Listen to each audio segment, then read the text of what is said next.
10 years ago, this rivalry was born. It started with this late goal from Nini Blanco, where he wore a hat, celebrated in front of fans, and stoked a fire that would keep burning 10 years later. Tucson looking to strike back. It's the Western Classico between Fuego and FC Tucson.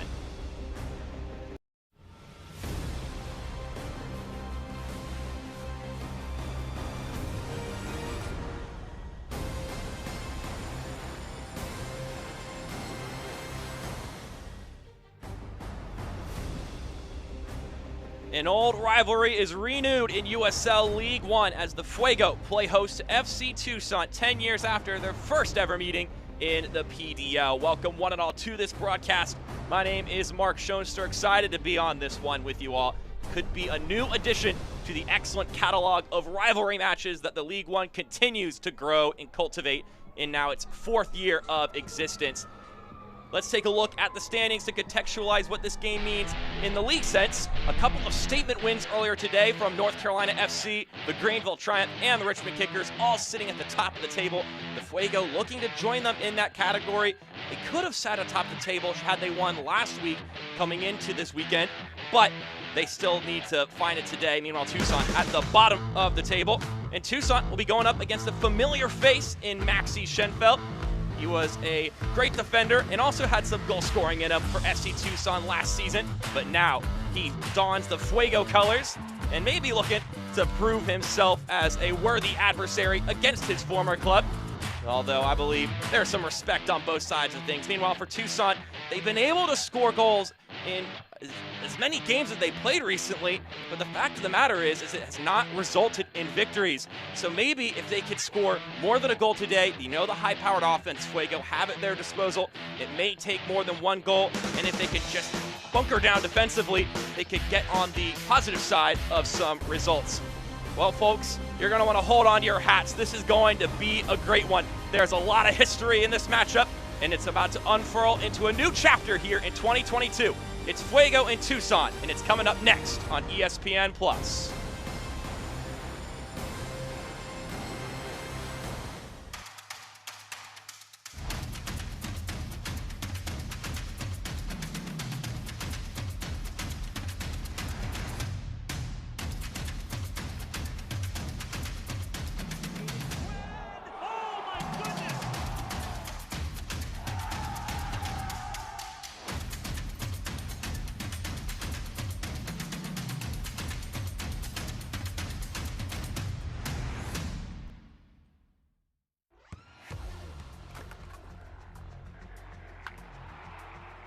We all have goals. But let's be honest, most of us aren't going to be professional athletes. But if your goal is to finish your degree, we can help. Come to a university that puts your goals first. Bellevue University, your partner in finishing goals.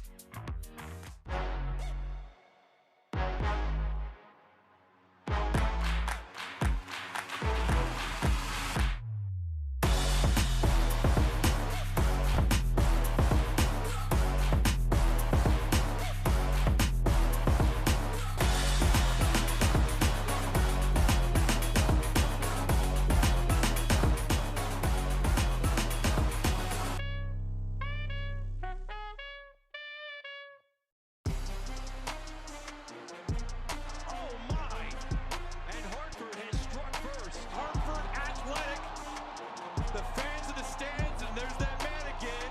This one will count. Tucked in, locked in, Louisville level. An exclamation point, and this boy can't stop scoring. On cue, leveled it for Louisville.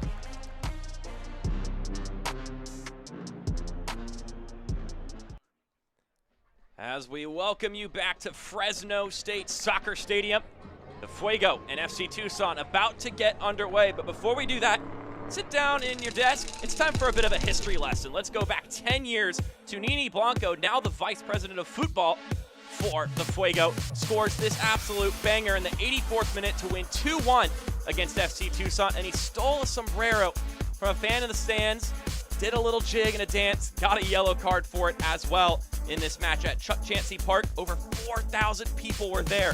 Another player who scored in that game, Eddie Gonzalez, who's now the assistant coach and fitness director for the Fresno Fuego at the time. Now, let's take a look at the Central Valley Fuego lineup here, a 5-4-1 formation. Also the return of Francois Dulis, who was on international duty in the CONCACAF Nations League. Every match he played in, 81. They did really well in that window in their group in League B of the CONCACAF Nations League. Meanwhile, FC Tucson, the standard 4-3-3. They're looking at those guys, Tarn Weir and Burke Bailey, do a lot of damage on the outside with their speed and their position in the passing game.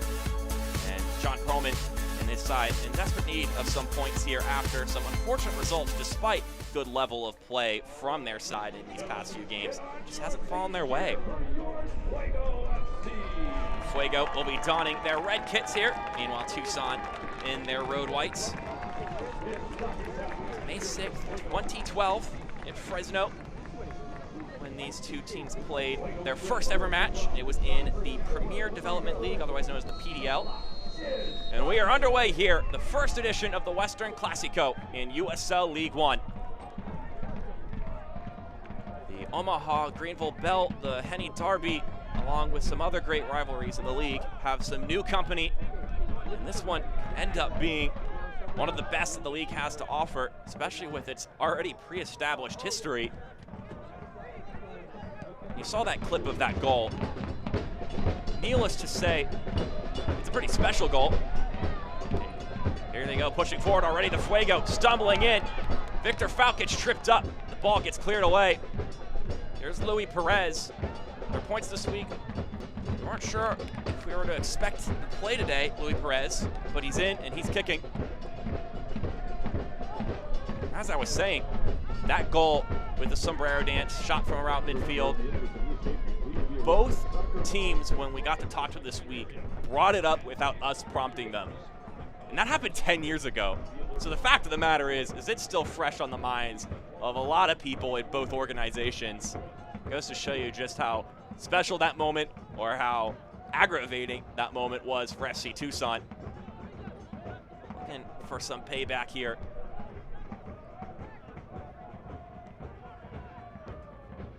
Interestingly enough, though, Martin Vasquez, the head honcho for the Fuego, is not one of the members who have been involved with their respective organization for these past 10 years, or was there when it got started 10 years ago. He said, "I'm still learning about this rivalry." He mentioned that it's the only two teams on the West Coast in the same time zone here. So of course we want to give it our best, but the most important thing is 3 points.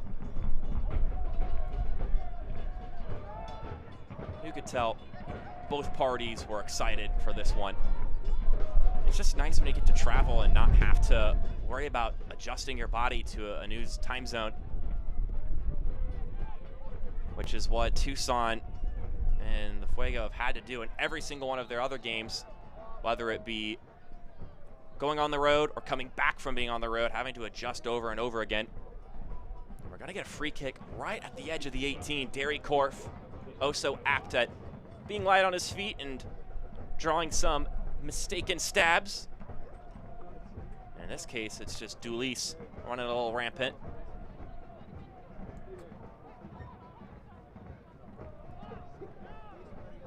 It was a Chattanooga free kick.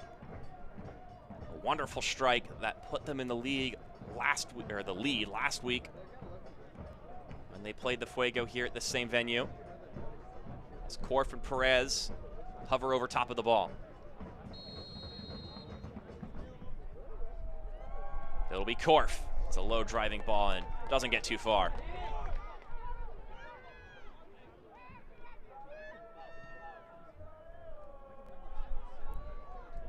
Here's Charlie Matchell.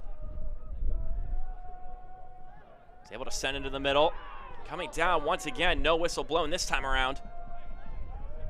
As Luca Mastrantonio looks to restart things for Tucson.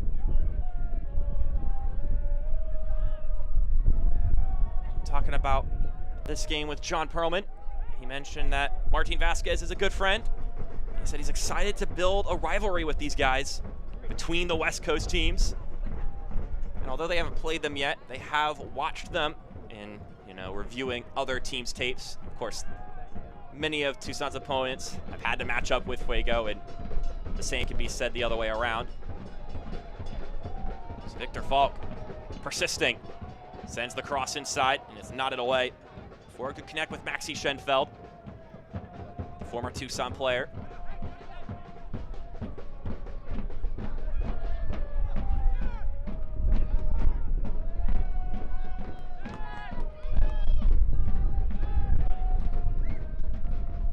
Curling ball gets sent inside. Trying to connect with Bijev.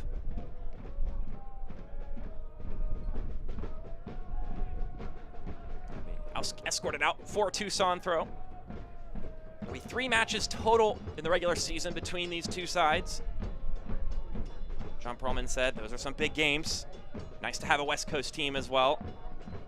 Like I was talking about earlier, and he acknowledged it, just great to be in the same time zone as another team. And there's John Perlman right there. He was involved with FC Tucson 10 years ago. Wasn't the coach at that time. It was actually Rick Shantz, who is now coaching Phoenix Rising, one of the biggest brands in USL Championship.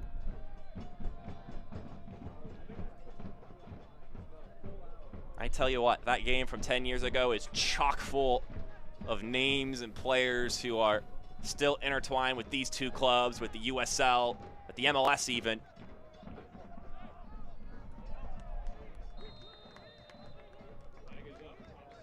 I get the offside flag here. Derry Korf airing some issues with his teammate.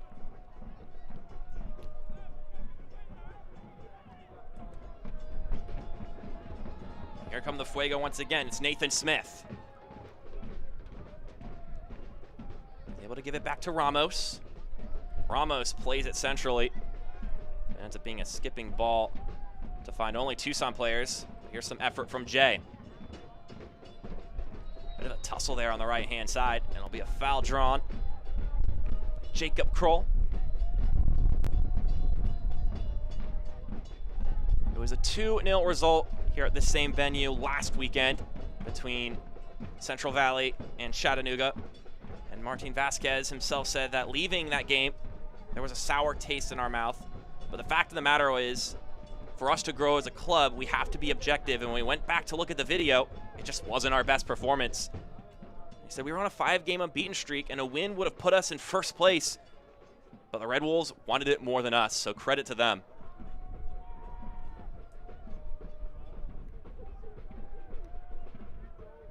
And in a league with such intense parity, intensity is a necessary feature of a team that's going to grab 3 points on a given night.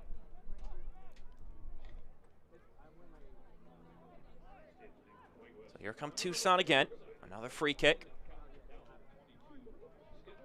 This one a little further out.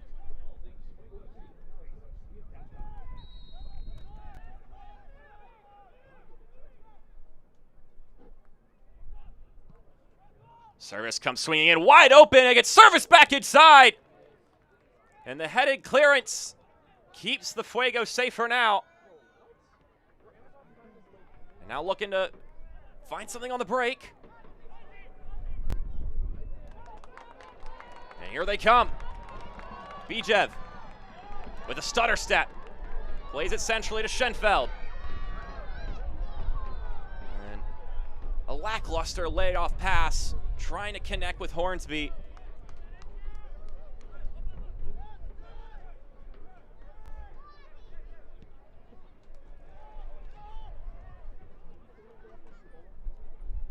So a promising moment on both sides.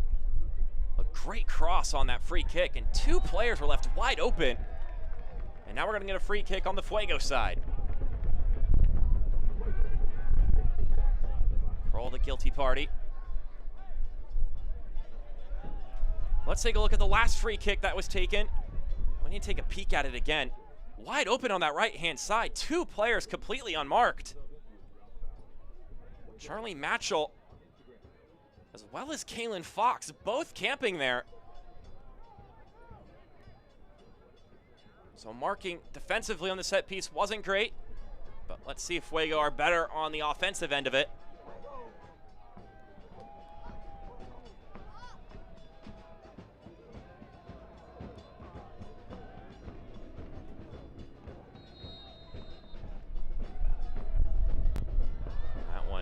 blasted straight up into the air. Prez able to hold it up. Get Tucson running the other way. Celebrating its 75th anniversary, Select is proud to be the official match ball supplier of the USL League One. Choose what you play with at www.selectsportamerica.com. Select, League's choice, player's choice.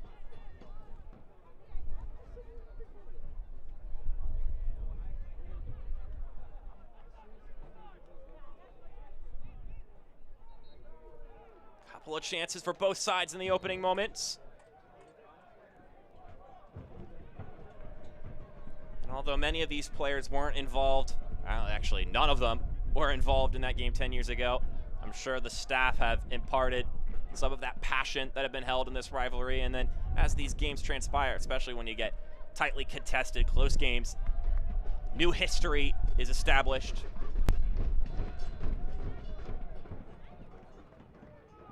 But worth mentioning, although none of the players playing today were not involved in any of those matches of yesteryears of previous leagues, Donnie Toya being announced earlier this week, returning to FC Tucson after a great career in the MLS and also some time in the USL Championship as well. But it all started in Tucson. And I mentioned the scoreline was 2-1 in that game in May in 2012. Donnie Toya was the goal scorer for FC Tucson in that one. So all three goal scorers in that game are involved with their respective clubs today. Eddie Gonzalez, the assistant coach and fitness director, scored the first goal in the 57th minute. Donnie Toya scored 4 minutes later, just re-signed. And then, of course, Indy Blanco with the crazy goal and the even more memorable celebration. Now the VP of football for Central Valley. And he even gave us the lineup card for the Central Valley Fuego. We were getting prepared for this match earlier today. Just two clubs that are chock full of history and chock full of loyalty from its constituents. So we get this corner kick, the first of the evening.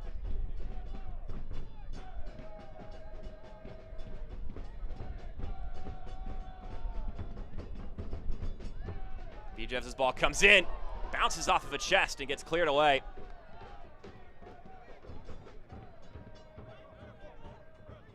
I think there's just a love for the club and also a love for the city that these two clubs reside in that just pulls players back. I mean, take William Bijev, the guy who just serviced that corner kick, has done so well in the USL Championship, but came back to Fresno.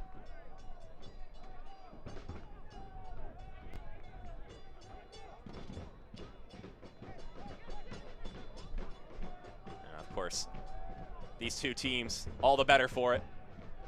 We'll welcome those guys back with open arms.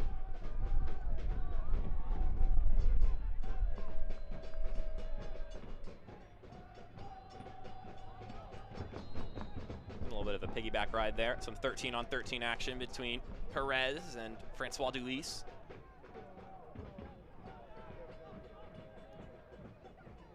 We've talked ad nauseum about these two teams, their rivalries, but also, of course, there is only 3 points on the line here today. That along with maybe a potential trophy that's in the works.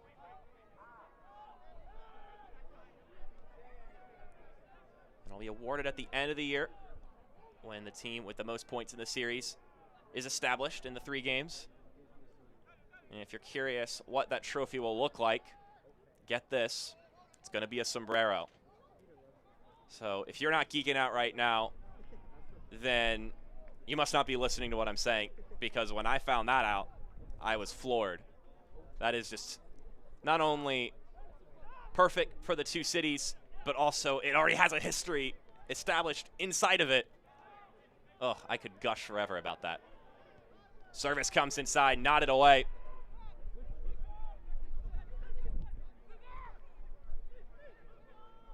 Over to the right-hand side for Burke Failing.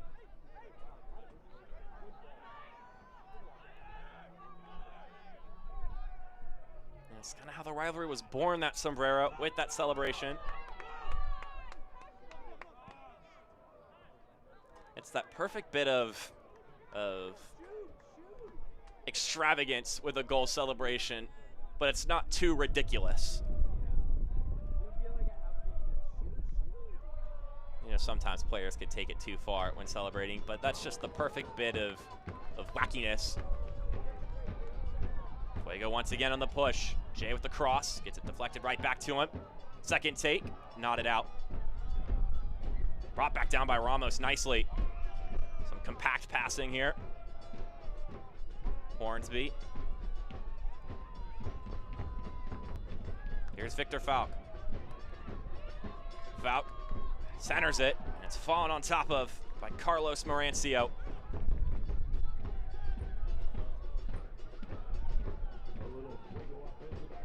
So Tucson's been able to score their last 5 games. It's been a goal in each of them, but the results haven't fallen in their favor, including a lot of 2-1 losses to be precise.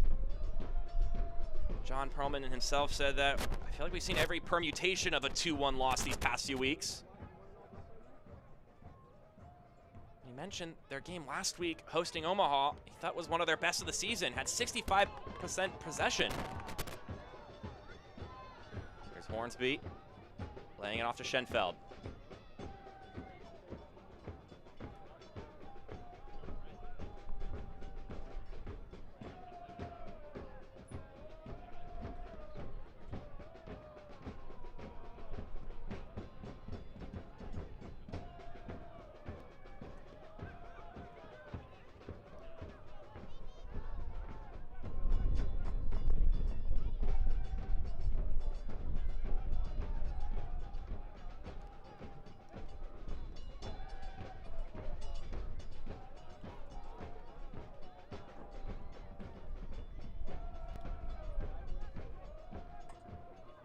It's a 2-1 loss to Union Omaha last weekend for Tucson. And John Perlman said it. If you want me to say we were overwhelmed by Omaha, we were not. He mentioned they just score a worldie. As here comes Jay. A centering pass gets stepped on nicely. Charlie Matchell tracking back. Fuego really starting to dictate the pace of this one. And that cross will be deflected out for a corner kick.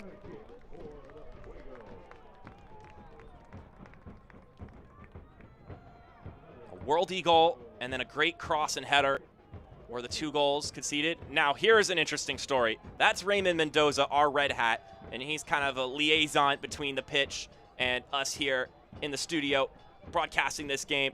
Fun fact, he was there at the game 10 years ago. It was his sombrero that was used in that celebration, and it was pre-planned before the game. We'll continue the story in a second as the cross comes in. Deflected around, collected by Marancio.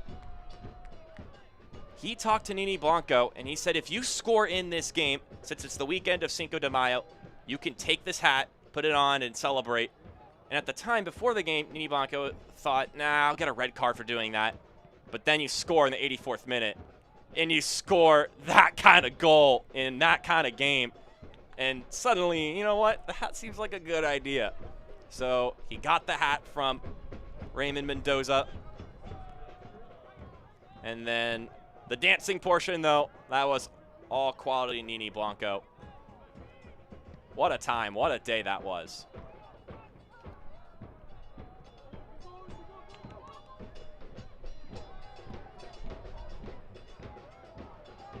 Bijeb trying to play it forward for Schenfeld. It's knocked over in the process. And another free kick for the Central Valley.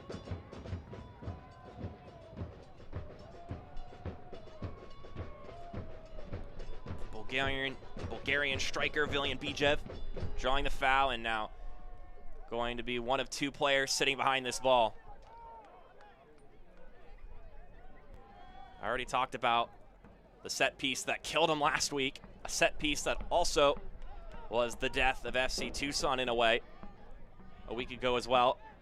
Perhaps the Fuego can be on the attacking end of it. Bijev's ball! Just skying wide, soaring left of the left post. Not a bad take.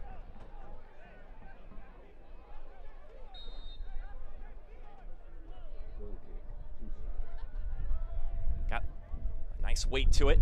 I think Marancio was going to have that one saved, though, if it was on target at that height. Had a good pace, good little bend, but ultimately just a goal kick. When talking about scouting out FC Tucson, Martin Vasquez said that he felt they were a little unlucky these past few weeks. And he mentioned he noticed a lot of similarities and patterns between them and Chattanooga, a team they played last weekend. Ref says play on. And that one not going to be allowed to continue. Challenge from Ozzy Ramos. And it's a bit reckless, and it looks like he's about to go into the book.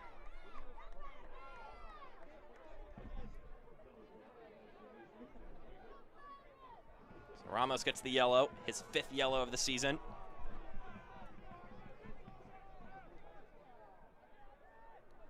The worst thing we can do against Tucson is not respect them.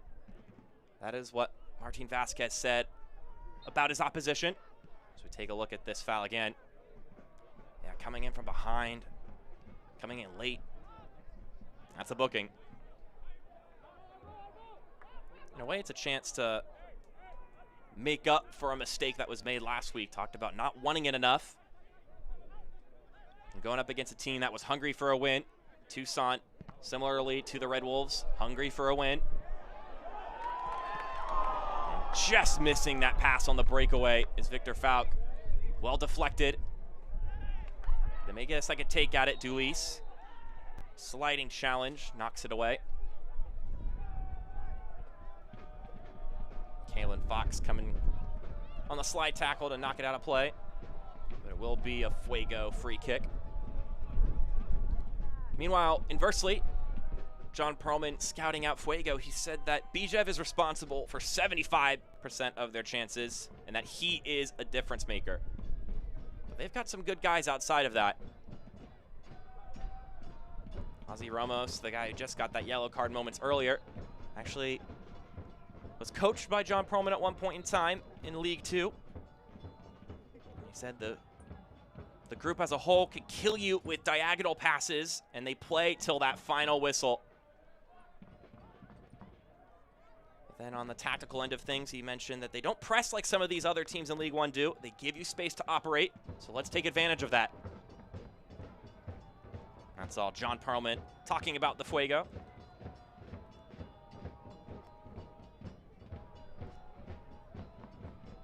We're getting to that point in the season as we get a look at some of the faithful support of the Fuego side here on Pride Night.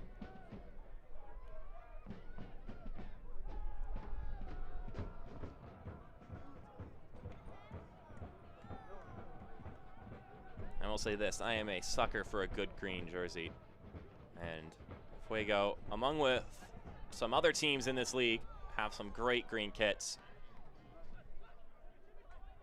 And don't get me wrong, I like this red kit as well the Fuego have come out with, but that green stripe kit is just fantastic. Coming barreling in there was Tyler Allen, the former Mingo, coming in hot.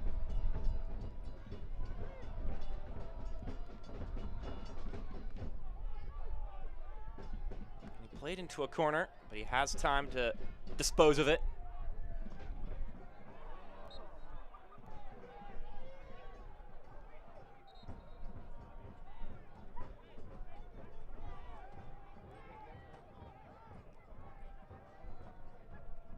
Back and forth one so far. Both sides with some good chances. There's Ramos riding on a yellow card now.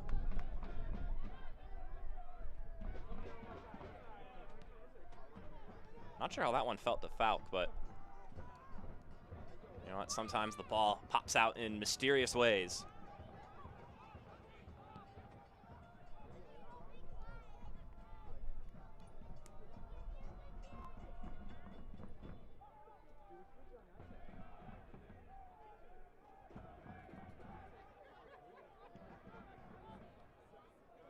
Rufik Antman,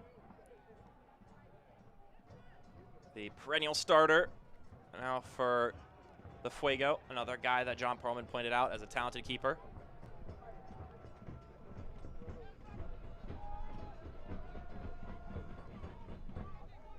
So back and forth there between Kroll and Shaw. Another chance for a cross. He'll take part in it. And it's knotted away by William Gillingham.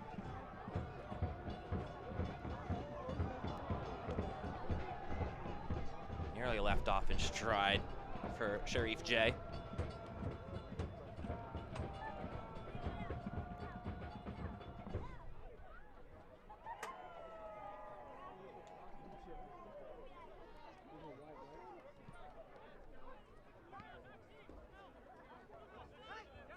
Hornsby, with some time to operate, will opt to play it back. No need to rush it, especially when Tucson's already set in stone in the back.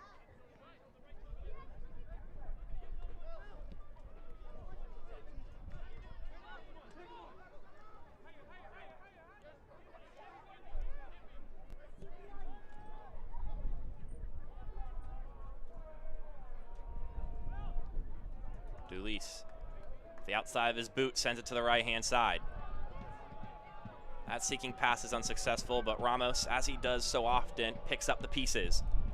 Here's a service. Hornsby brings it down. Hornsby centers the ball, and it skates across goal, only for it to be cleared out by Jacob Kroll. Some good chances here for Central Valley.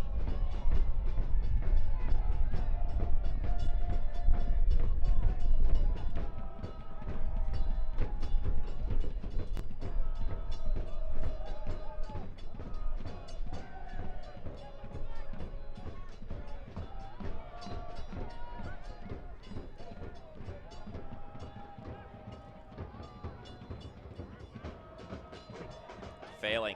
The ball up the pitch. Perez taps it back.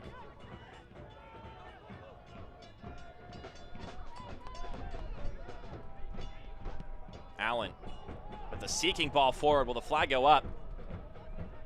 And it will. It's Martin Vasquez, appointed back in April for this inaugural year in League One for the Fuego. Start your Saturday with another USL on ESPN matinee when Hartford Athletic welcome Louisville City FC to the Nutmeg State. Don't miss the action Saturday, June 25th at 1 p.m. Eastern on ESPN, powered by Hisense. Matchup earlier today in Detroit City definitely was a good one. The fans came out and brought the energy. It's going to be a tough bar for Hartford to reach, but I'm sure they're going to give it their all. Talking about the Hartford faithful, of course, 1-1 draw, the final result in that one. Hornsby, the cross comes in, and just poked away by Fox. A gutsy touch on the ball right in front of goal.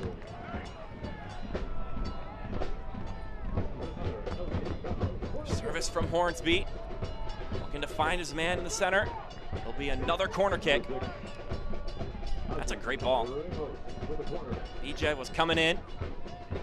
Not before Fox could scuff it out of play.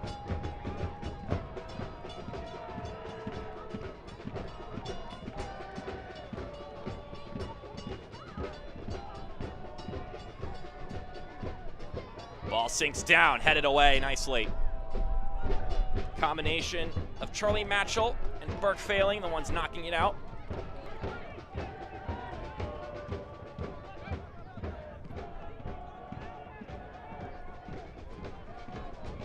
Jay pressing forward, decides to play it on himself. Ultimately a harmless effort.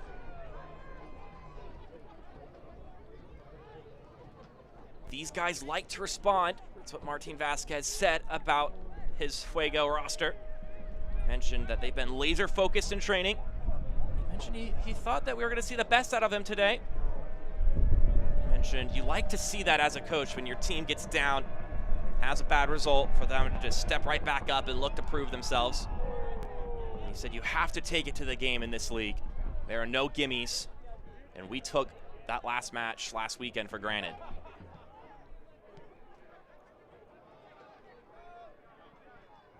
not going to mince it up on this occasion after 5 games unbeaten, suffering that loss to Chattanooga. You want to talk about intensity? We've seen it here in this first 30 minutes. Back and forth we've gone. Not a lot of time to sit and think.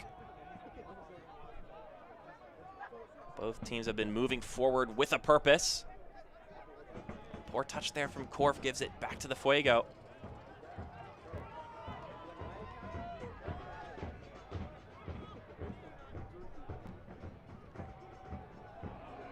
Some good passes, nice and neat. That's well poked away by Tyler Allen. Also quick exchanges on the Tucson side of things.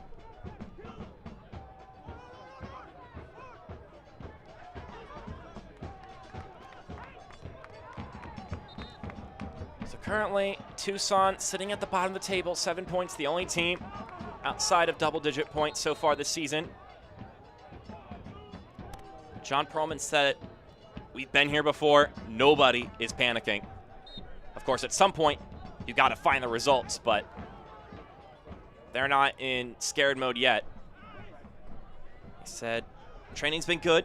We just need some points. 3 to 4 points is going to be the difference at the end of the year on who makes the playoffs and who doesn't. I mean, look at the table. It's so congested. Some teams definitely trying to separate themselves. Got some very impressive wins earlier today from North Carolina, Greenville, and Richmond. Flag goes up. I'd say especially Greenville going on the road to Werner Park. That is a tough place to play. And then Richmond and North Carolina getting their business done at their home soil. 2 tough places to play.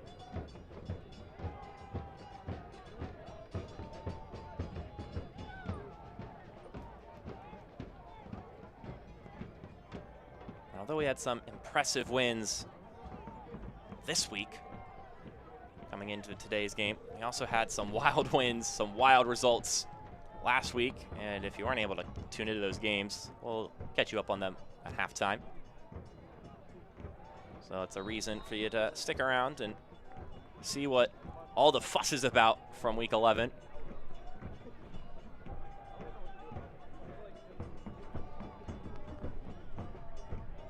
We kind of had everything in week 11.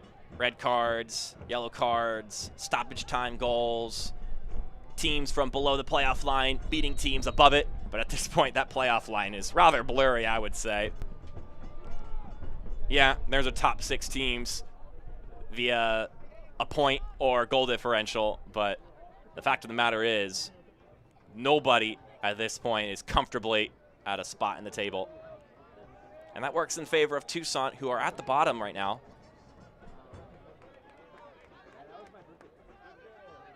Richmond only have 11 more points than them, and they've already played their game today, and have another game already played in that regard.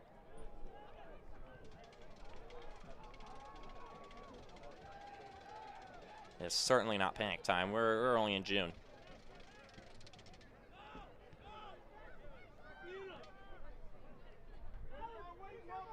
And a win in a rivalry game can go a long ways in starting a run of sorts.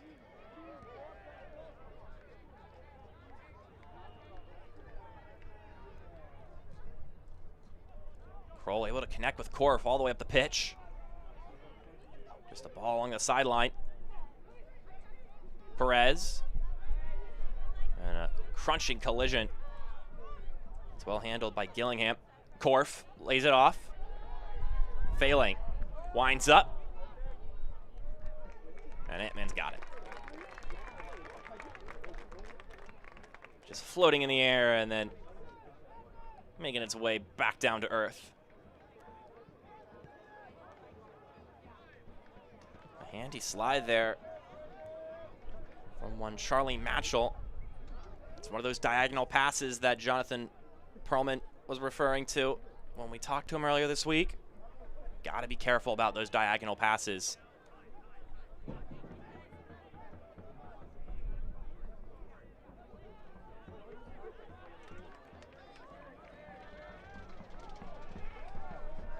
Hornsby again has had a couple of good crosses.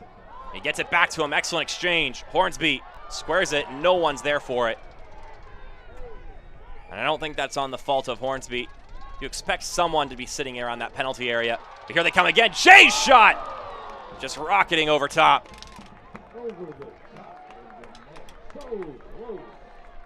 Got a chance to jump on a pass and make something happen. Sharif Jay been active on that right-hand side, but this time could not put it on frame. Falk from the ground, laying it off.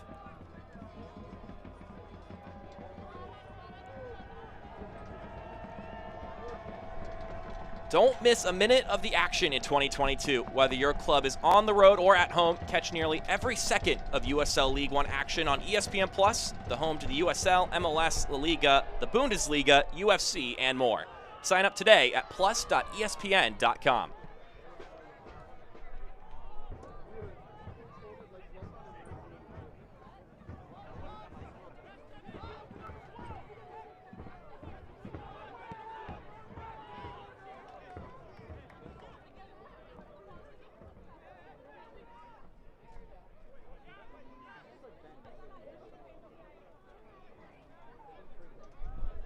As the ball passes around that back line and finds the feet of Francois Dulis.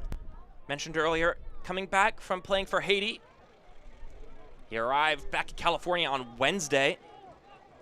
He started 2 games, appeared in 3, playing just over 180 minutes for his country in the CONCACAF Nations League. They played 4 games. They won 3, draw the other one. And he appeared in all 3 of those wins, including some emphatic ones at that, and currently sit at the top of their group, which is trying to promote to League A in the Nations League. Get back with the Top Guns. Here comes Jay again. Coming forward with a lot of pace. Now Ramos. Always finds the open pocket.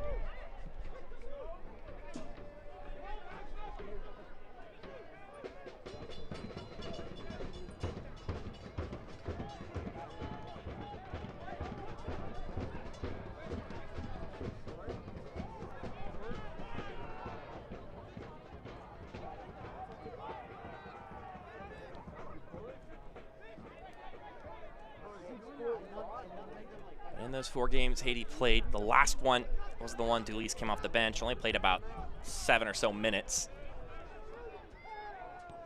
Martin Vasquez said, we're going to take advantage of that. He's a little more fresh. I mentioned he brings some good pace and experience. He was looking sharp in training.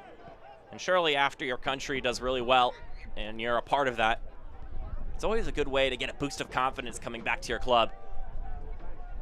One of 9 players in League One who got the call to represent their country for the CONCACAF Nations League.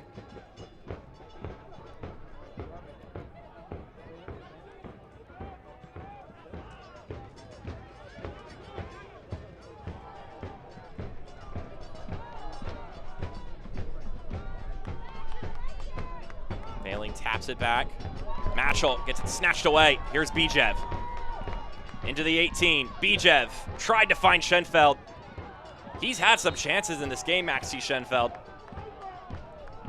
You almost think if Fresno's going to score, it might be Schenfeld. The other guy I would venture to suggest is Sharif Jay. Both of them have had some chances. Bijev trying to be the provider.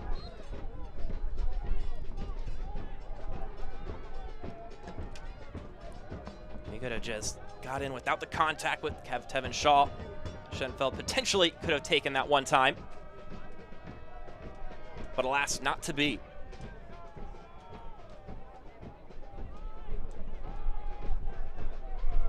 Talked about those diagonal passes a little bit earlier, and tactically, John Perlman was aware of it and also made the decision personnel-wise to try and handle it, and we've already seen a lot of Burke failing in that regard.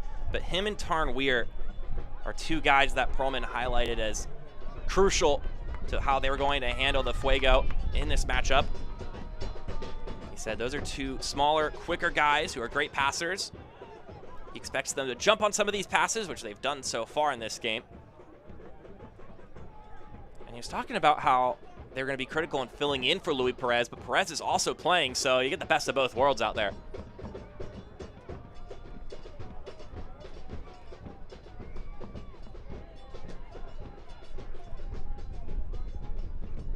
They weren't so confident that Perez was going to play. Been a significant piece of this team, though.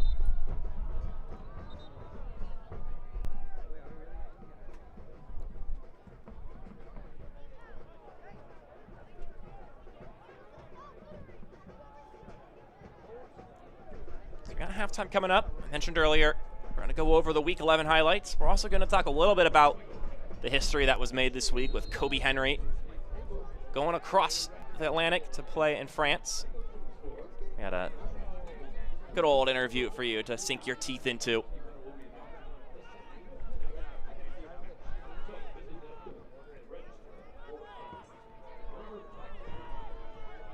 Just fantastic news in that front. Kobe Henry being able to set a new USL record with the transfer fee. Gonna get the offside flag once again. 40 minutes in, 0-0 your scoreline. Couple chances for both sides. If you had to grab my arm and bend it, I'd say the Fuego have had the better bulk of chances. Ultimately, anyone's game to take. Hornsby just dribbling around everybody right now.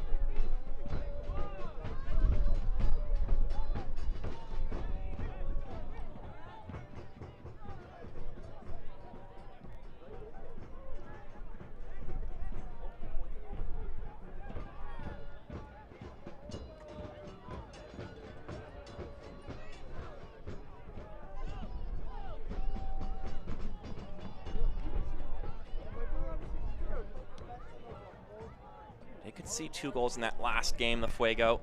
Dulis was not a part of that one, of course. When talking to Martin Vasquez about the absence of Francois Dulis, he said it wasn't as much a disruption because it didn't have to do with the back line that our defending wasn't as satisfactory as it usually is. He said it had to do with our front line pressure and our defending in the midfield. That being said, though, obviously, he would have made a difference with the leadership that he provides.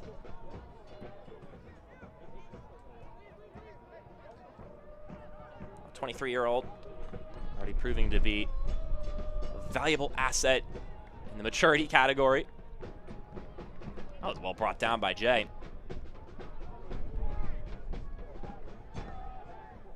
Here's Weir. Squares it.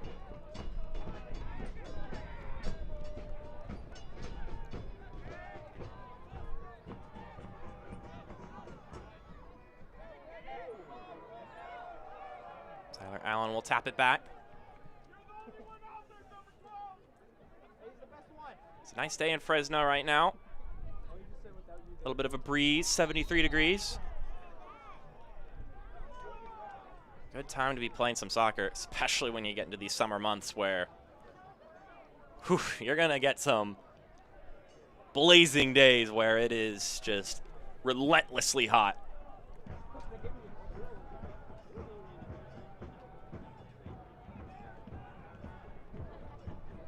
Had a great service from, let's say, vaguely the same area. It was closer to the middle and further up the pitch.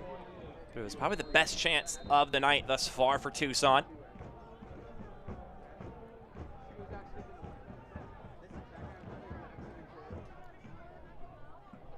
Sayers comes in again, headed back upward, and out of play.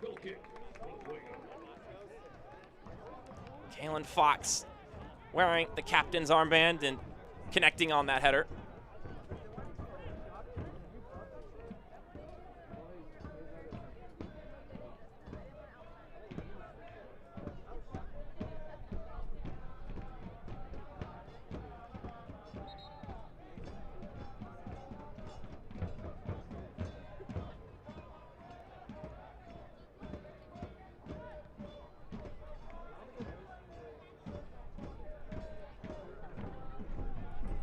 Got some fun games here today. 3 of them to be exact, this being the 4th. Got Got another one tomorrow between Tormenta and Madison, tied up in points at 13. The interesting story will be about the bucking of trends. First off, Madison coming off their first ever victory over the Greenville Triumph. Meanwhile, Tormenta have not won at home. And they haven't even scored a goal at home. So maybe they'll try to take a page out of Madison's book in recent history and try to right some wrongs. Meanwhile, Madison will look to ride off the wave of that historic first win against the Triumph.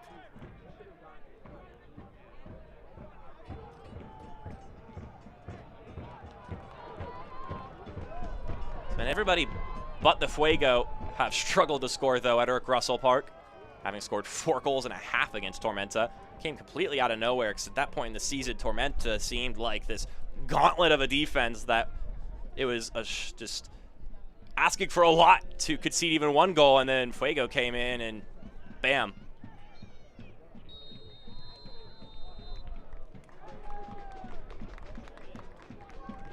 And that's the halftime whistle. No stoppage time here. 0-0 is your scoreline, but don't let that fool you. It's been back and forth between these two sides. Impassioned play for both the Fuego and FC Tucson.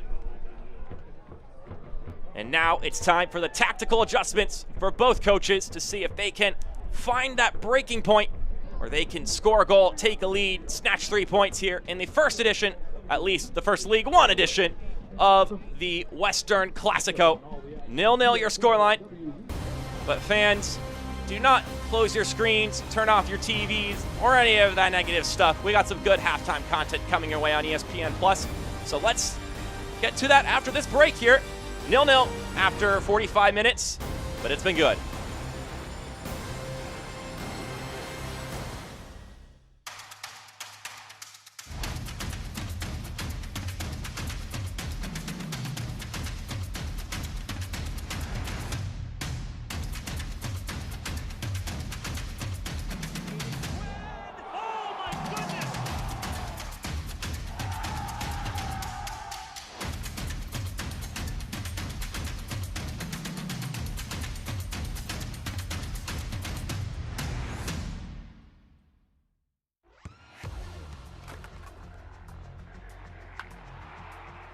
We all have goals.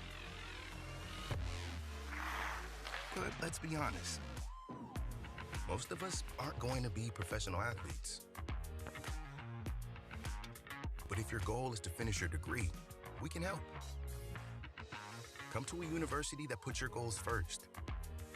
Bellevue University, your partner in finishing goals.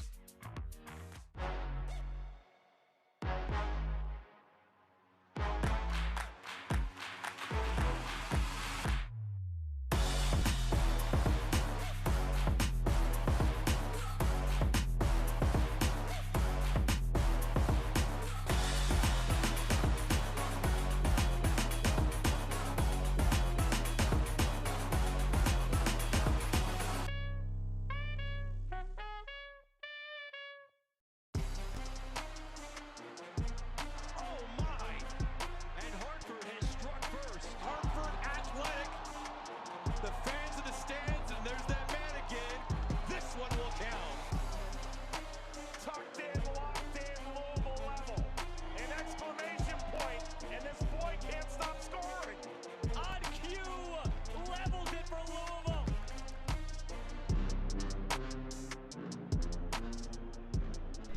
The USL continues to one-up itself with its consistent development of talent, such as Ronaldo Demis and Ricardo Pepi. This week, the league took another step, breaking the USL's all-time transfer record when Orange County SC agreed to send 18-year-old center back Kobe Henry to Stade de Reims to the French top-flight Ligue 1. Before leaving the West Coast, Kobe caught up with Eric Winalda to talk about his departure. A big Saturday in League One starts in Richmond. Charlotte heading up to take on the Red Army. Mike Jeffries 2-0-2 in his last 4 trips to City Stadium. The Kickers, though, here in the 14th minute, having other thoughts as Bolaños down the left would find Bryant sending it in, starting the game 1-0.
absolutely nothing to clarify the table in League One. 2 points separate first through 10th. Anyone could take over first place from Richmond as we move into the matches this week.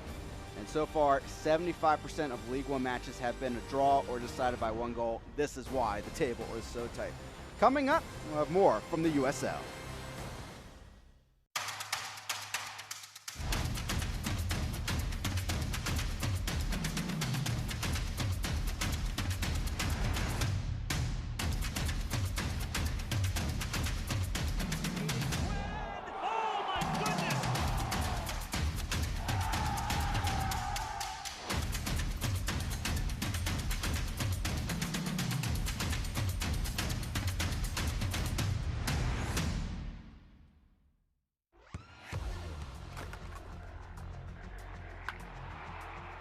We all have goals.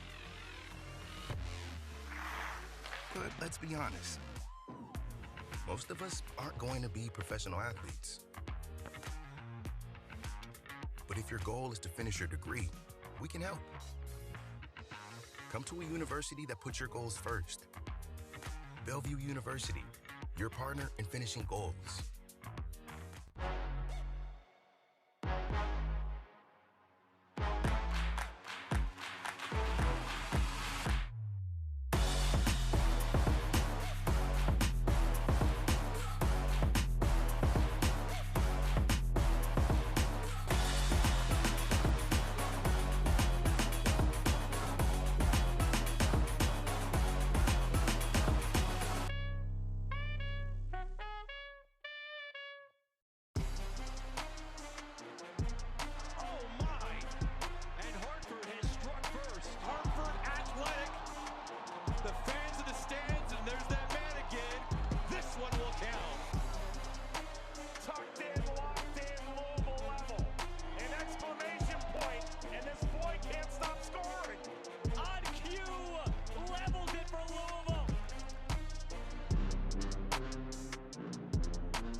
Welcome back to halftime here in Fresno. Last week, League One set a new precedent with games across 4 different time zones, and there was a lot of craziness to ensue in it. So let's take a look back at the madness that was Week 11.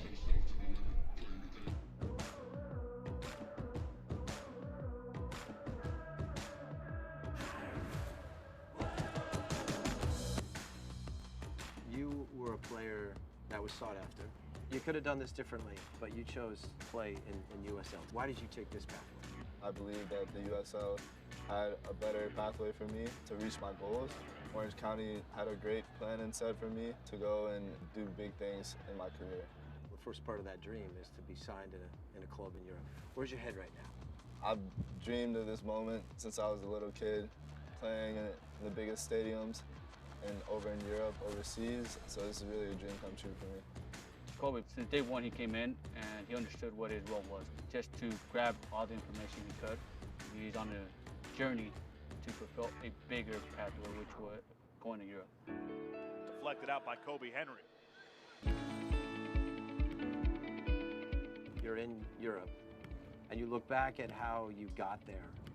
Talk to me about making that decision and now how good you feel about it working out. At Orange County, they had a pathway set for me every day to try and develop and get more game time so I could eventually make the move over to Europe.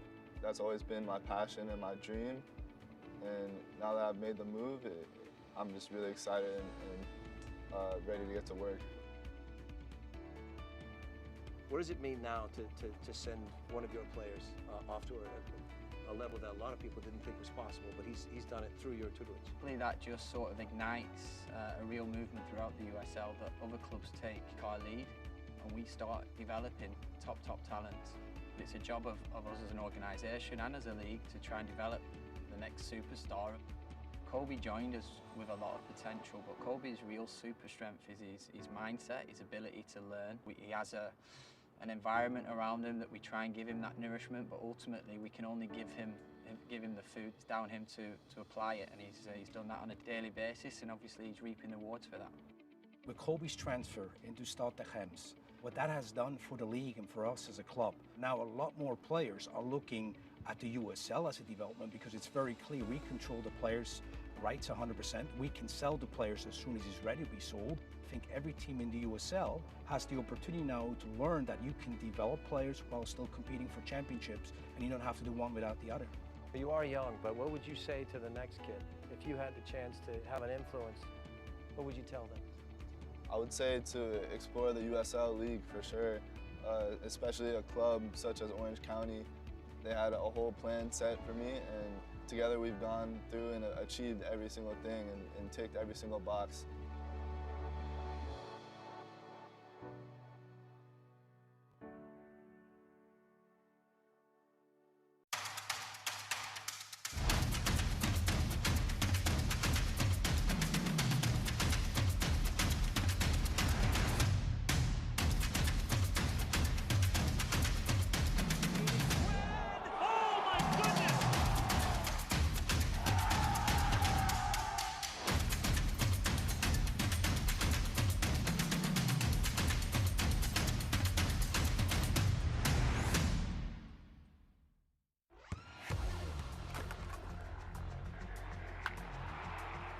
We all have goals. But let's be honest, most of us aren't going to be professional athletes.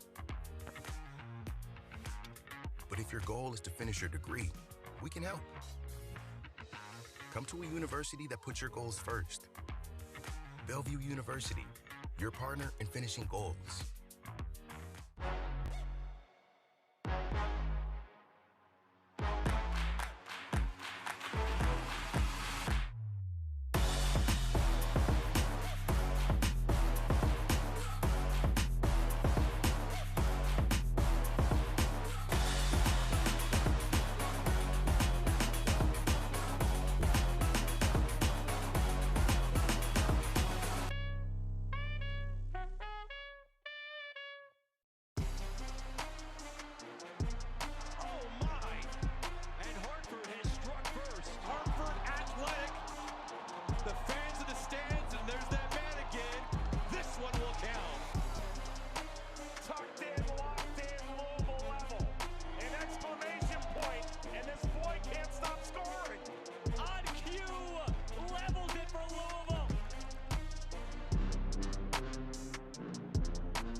The second half is coming up here in a moment.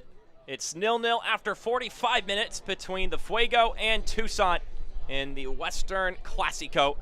Welcome back to the broadcast here on ESPN Plus. My name is Mark Schoenster. Although there were no goals in the first half of action, there was action to be had.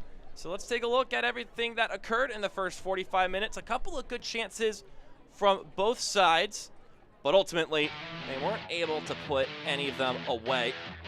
As we see here, great chance in the 8th minute, headed back into the middle by one Charlie Matchell. He was wide open alongside Kalen Fox. Had to get knotted out. Clearance from the defender. And then on the other side of things, Victor Falk trying to make something happen for Fuego. Cross comes in. Morancia, though, more than capable of jumping on that pass and keeping anything dangerous from happening. A couple of passes like that from that left-hand side in particular that Fuego were providing some problems for Tucson. Morancia off this corner kick. Once again, jumping on it with relative ease. The 23-year-old goalkeeper keeping it steady for the visiting side. And then this shot from Billion Bijev, curling just wide, so at its height and where Morancia was placed, looked like the keeper would have had that one as well if it were on target. And this may be the best chance of the half for the Fuego. Sharif J letting it rip, couldn't put it on target. Would have hoped that he could have put that one on target and challenged Carlos Morancio, but at the end of the day, nothing to come of it. 64% possession for the Fuego, about equal in shots. Interesting stat, the Fuego have stopped the opposition from scoring a first half goal in 8 of their 10 games, which is more than any other USL League One side. So they've been good at getting the half clean sheet, as it were, going into the second half. But now they got to see if they can hold on in that capacity here in the next 45 minutes and hopefully score a goal for themselves as well if you are the home side in the Fuego. Tucson definitely unfamiliar with having this little possession. They are a possession-oriented team, and to only have 36% is not ideal for them.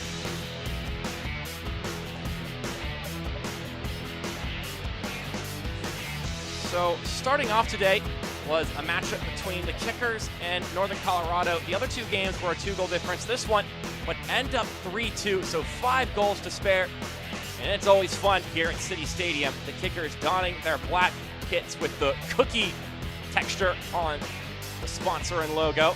But as the game went on, the Hailstorm, despite being a man down for 60 minutes plus, would stay fighting in this one, try to keep it alive. Jonathan Bolaños getting the 3rd goal here for the Richmond Kickers, coming off an impressive performance last week and doing it again. There was one more salvageable goal, Leo Folo making it a 1-score game once again. But they wouldn't find that equalizing goal. 3-2 would be your final score.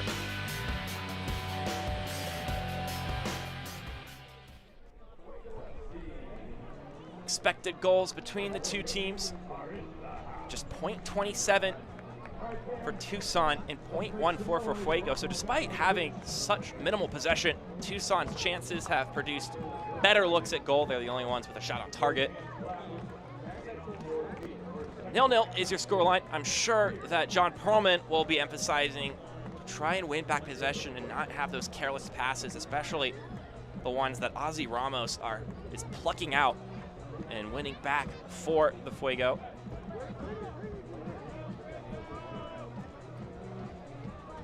Definitely unfamiliar territory for Tucson in that regard, especially after coming off a 65% possession game themselves last weekend. And here we go. Let's see what both sides have to offer as far as adjustments are concerned. No substitutions for you. So just words of encouragement and words of tactical change for the two sides. We'll see how these plans unfurl here in the second half as the sun has set in Fresno.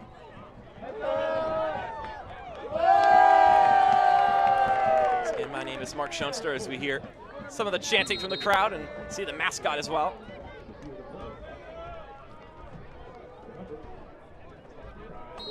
It's always great when we get another great environment for USL League One to offer, venue by venue.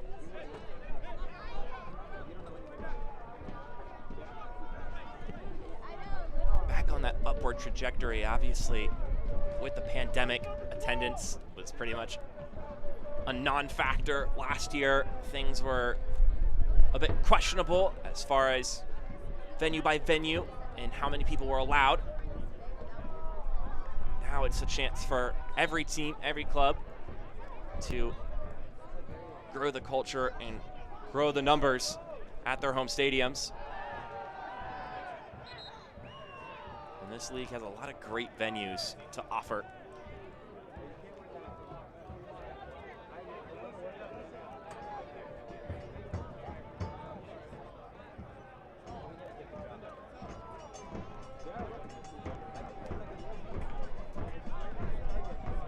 Carlos Mauricio had to make a couple of saves. Saw on the highlight reel.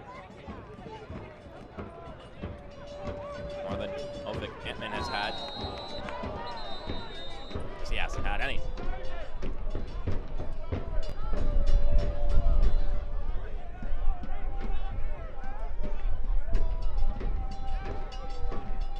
So booking to start things off early on in the second half. Sharif J getting his 4th yellow card of the season.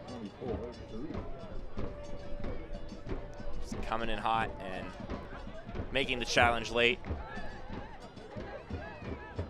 Stepping into Weir, putting himself in the book. A lot of action in the first half. Sharif J. Here's the free kick. Bobbles around and hoofed away by Chavez.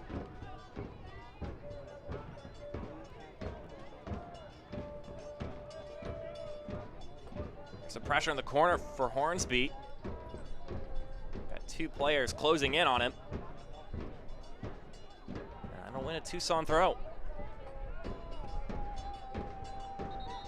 Perhaps trying to apply more pressure to that back line. They kind of got to do as they pleased in the first half of action, which is where a lot of that possession comes from. It's always nice when it's not 100 degrees out, especially if you're those fans drumming away. That's already exhausting. For 90 whole minutes to do that. And then on top of that, to be sweating profusely in unreasonable weather. That just takes devotion. So today is a nice breath of fresh air.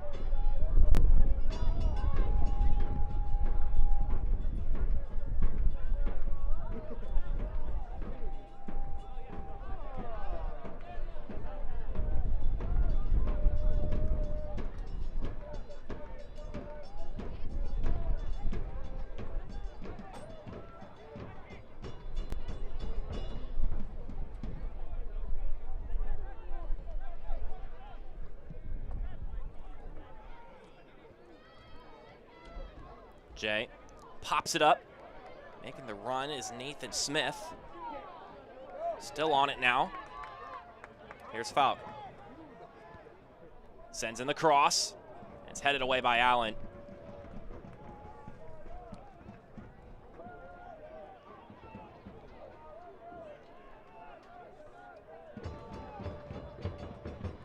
Schenfeld plays it back. Hornsby gets it jostled out of his possession by Tyler Allen.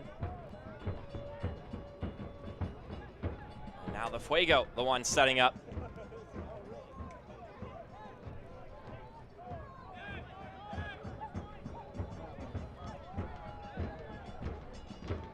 John Perlman said that this Fuego team loved to pass through the lines and get rather expansive and stretched out. He said if you time it, you can jump on a pass and get a nice 3-on-2 break. Which is why he's incorporated the likes of Tarn Weir and Burke Failing into the starting lineup. Of course, Failing a regular to appear in all of the Tucson games.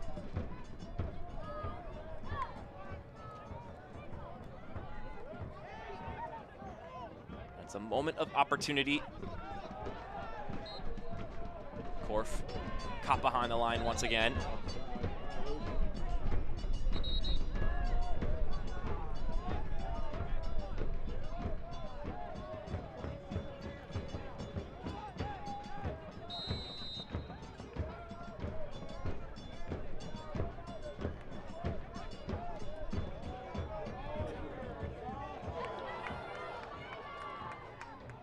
Worth noting, in that first meeting 10 years ago, it was scoreless at this point in time of the game and ended up getting 3 goals. It was the 57th minute when things got started. So, stay buckled in.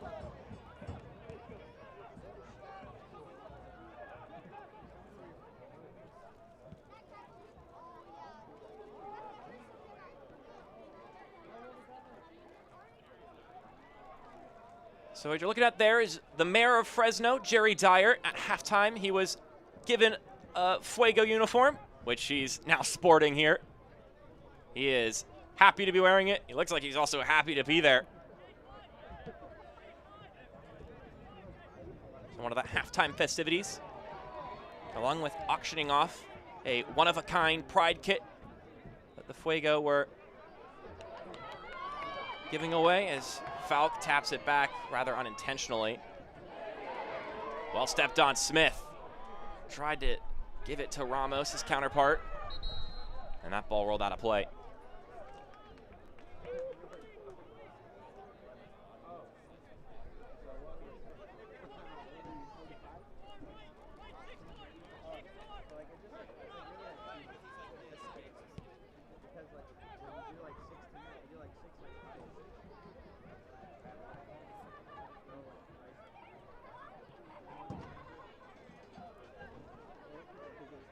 Chavez lobs it to the left-hand side. Headed down nicely, or headed back nicely. Hornsby taps it. There's the cross.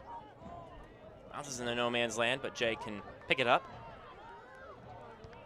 Here's his cross, deflected, displayed towards goal. Not sure if that touched Falk or if it deflected off a defender. And it came off a defender. It's going to be a corner.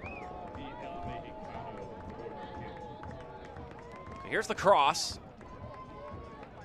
It looks like it was Kalen Fox once again. Sticking out his leg and knocking that one away. Looking for Falk.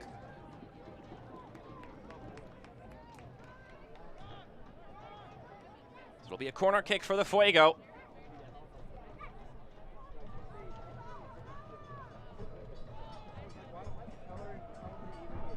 Ultimately, no threat there. Hornsby could shoot.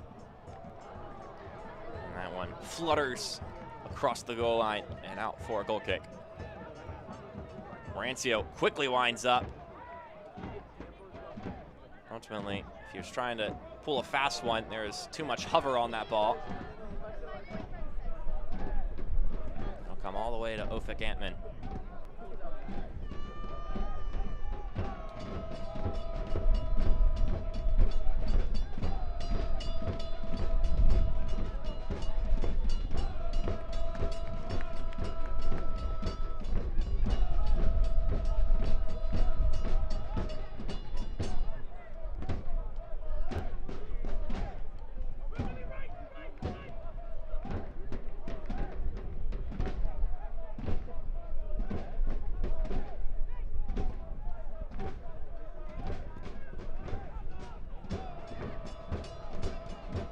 Matchell pushing his way forward.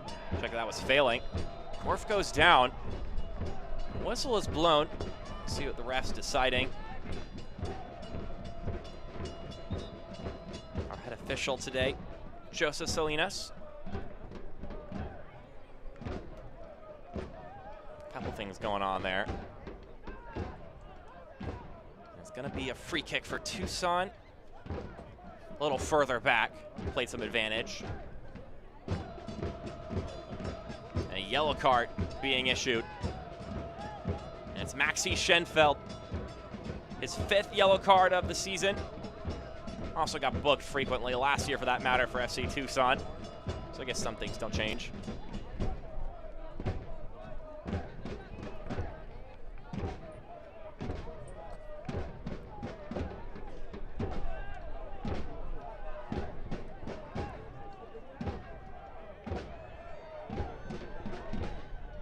Now with the booking, we'll prepare to wall off this set piece opportunity. Service comes swinging in, and Dulis had no part of that one. Or wanted no part of it. Now on the breakaway. Couldn't quite connect with Jay.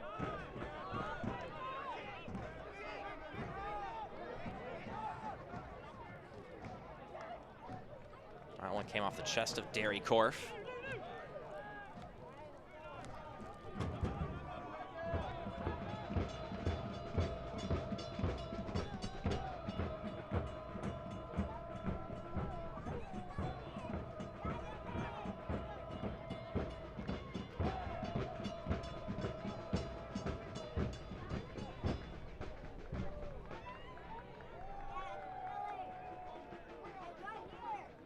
Hornsby with some light touches, but ultimately the tag team effort from Tucson wins the ball back. Now on the breakaway, here's Tarn Weir. Weir dashing forward, but it's excellently tracked back. Korf couldn't get a touch on it, at least not a good one.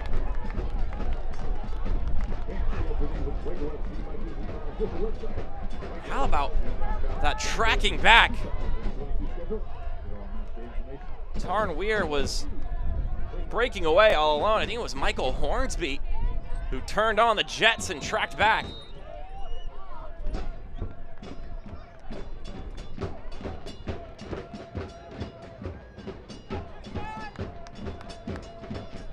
Now Dulis is now ailing. And it was Dulis the one who tracked back.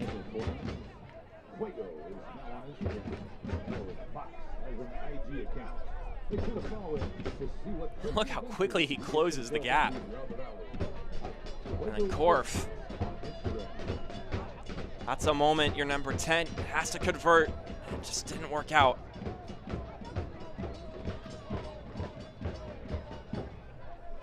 Dulis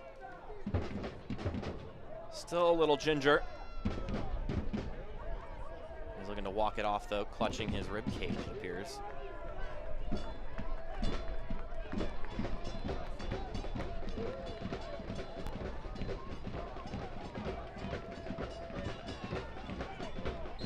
I mentioned 23 years old from West Palm Beach, Florida.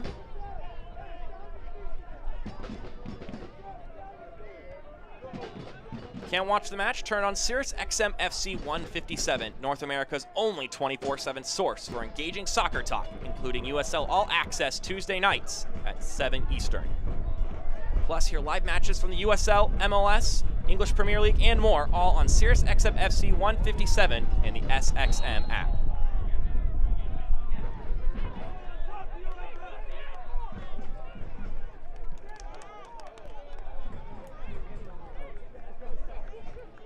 Jay trying to feed it on the outside to Falk.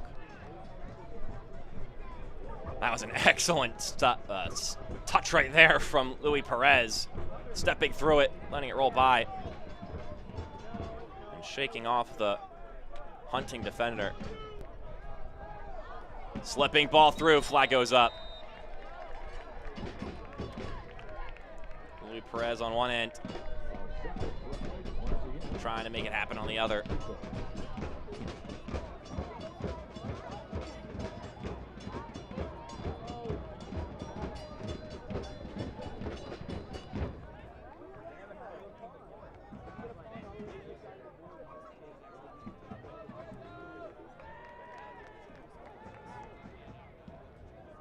The moniker this week for the Fuego has been to bring the intensity.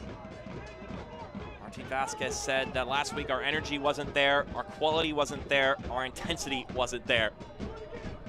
He said we've been working on several technical things this week, but it boils down to the fact that we need to want it more than they do.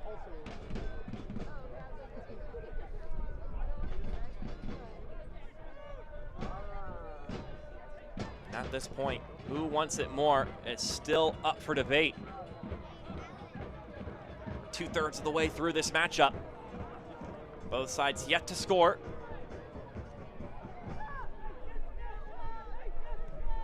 Fuego with the bulk of possession, but Tucson with some of the more quality chances.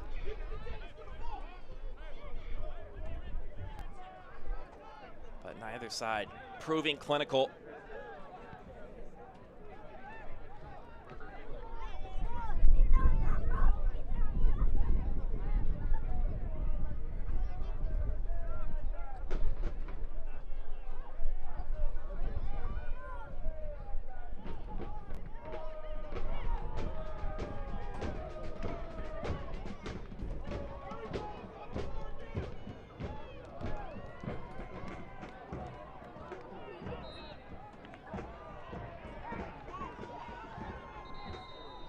Two substitutes winding their way for Fuego. And it looks like they're actually going to happen now. Renato Bustamante coming in for Sharif J. So Jay's day has come to a conclusion.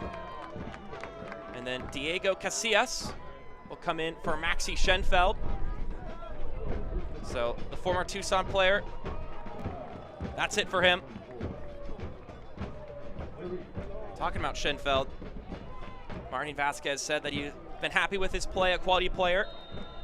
And he said that this game is not about him versus his former team. It's about Central Valley Fuego versus FC Tucson. And he mentioned he knows that Schenfeld can get intense, but they've liked how consistent he has become through his time since Vasquez has taken over. Now his day has come to a close.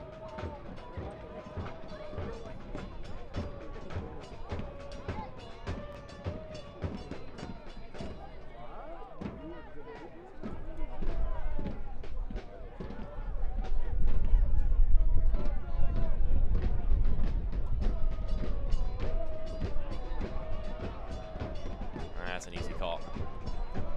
Joseph Salinas. Continue to hear the drumming, the atmosphere here at Fresno State Soccer Stadium. John Perlman said it. It's a good field. They've got a mascot. The fans bring the energy. So another nice addition to the League One catalog. He mentioned we always enjoy going to a new venue and getting to experience it.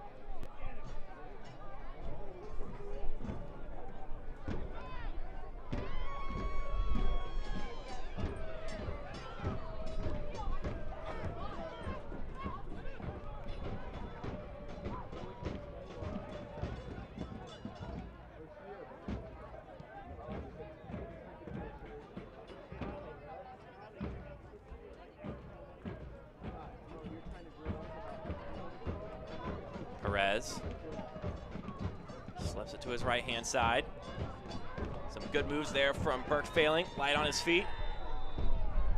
And then after the fact,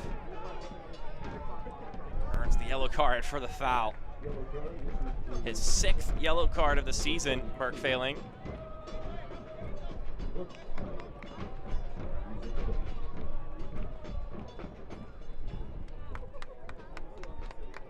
I don't know. I'm not sure if that's warranting of a booking.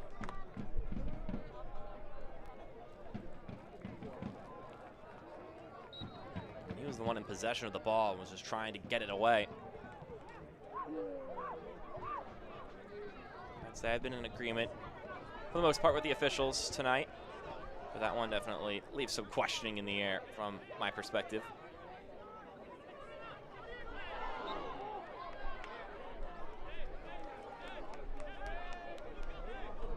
Well, the first action of the night for Diego Casillas.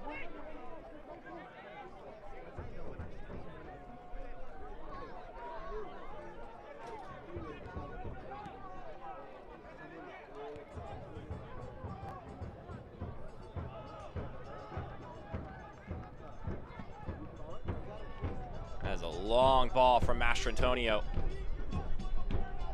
Ultimately, it works out.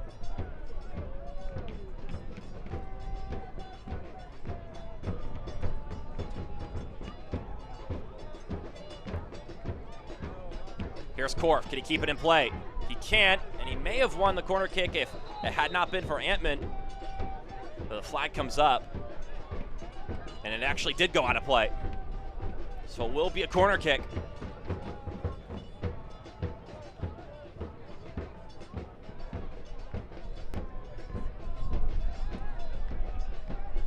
Got it. Corner kick brought to you by El Mexicano, coming your way.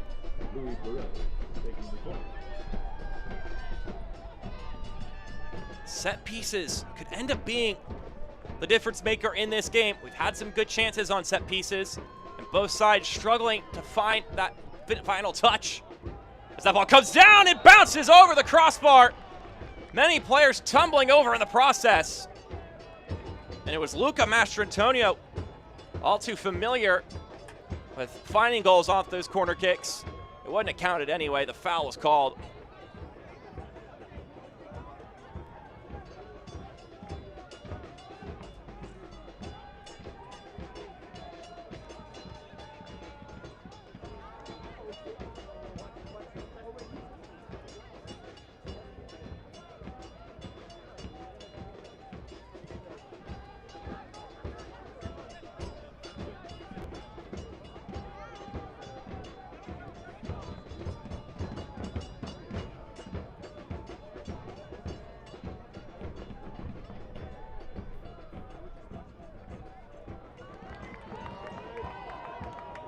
On the other side of things, ball bounces, poked back upward, and Marancio steps out for it.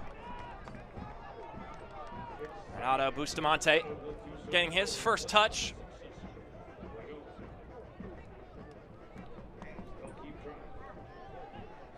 Here's a look at that last corner kick.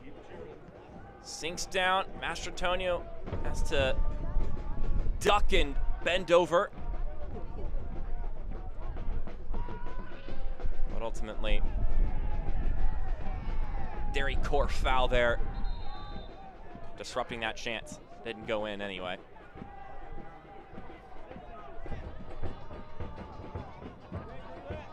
Now Victor Falk back on the grass. A bit of pain.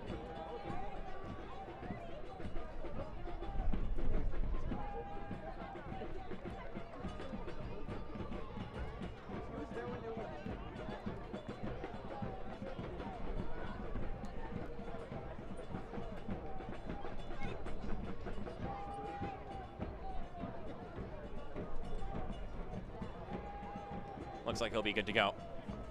Former Richmond kicker, now with the Fuego.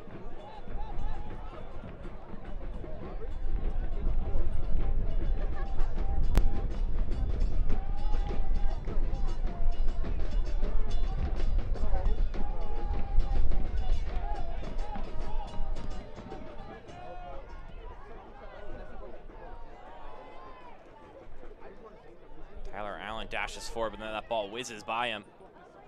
Bijev is able to force the mistake, and it comes back to him. Oh, that was a great back heel.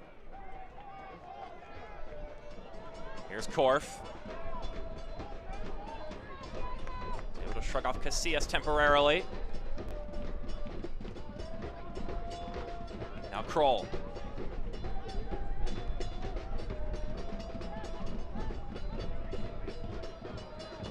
Winding around now is Tevin Shaw. Mastrantonio sends the ball inside, chested down by Dulis, then he clears it. It's a dangerous game, bringing the ball down like that. Now Casillas on the run. Diego Casillas tries to square it to the middle. He's got a man there! And Villian Bijev, he hits those most of the time, but this occasion off the target.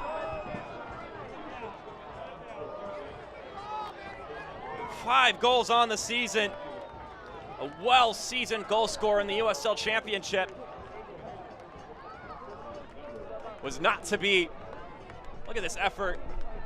He's trying to get it off. Diego Casillas is able to tee it up for Bijev. And you need, in that moment, to have the lethal touch, the lethal finish, to at least challenge the keeper. But Bijev, the Bulgarian, unable to capitalize off of it. Definitely a prime opportunity for the Fuego.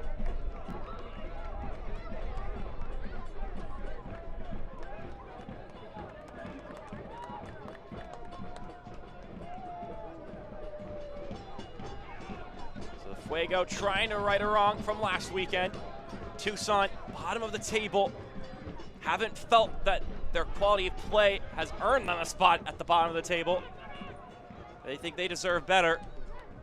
Coming into this weekend, John Perlman said on the positive side, the team that we just lost to are the defending champs, and the team at the top of the table has just 2 more wins than us. We make that 3 now since Richmond was the aforementioned team. Got another victory today. Teams are constantly losing, though. No one has proven to be untouchable.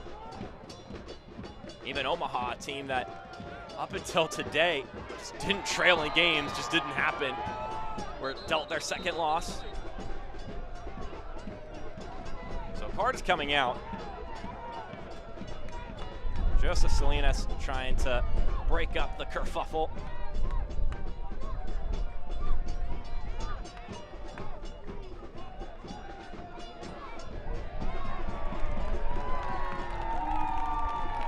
So Bedoya, who subbed into the game recently, has gotten into the books.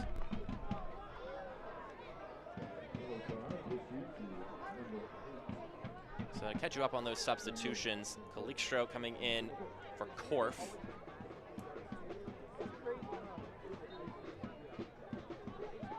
And then Bedoya coming in for Burke Failing. And quickly getting into the books, Danny Bedoya. Here's Bijev once again. Can't get it past Shaw.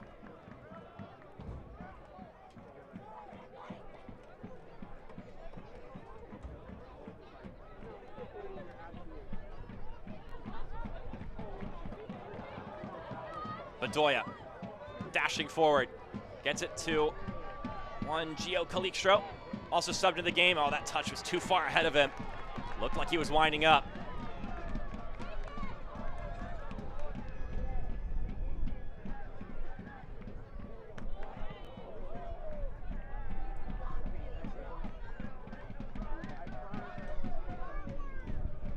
Ramos.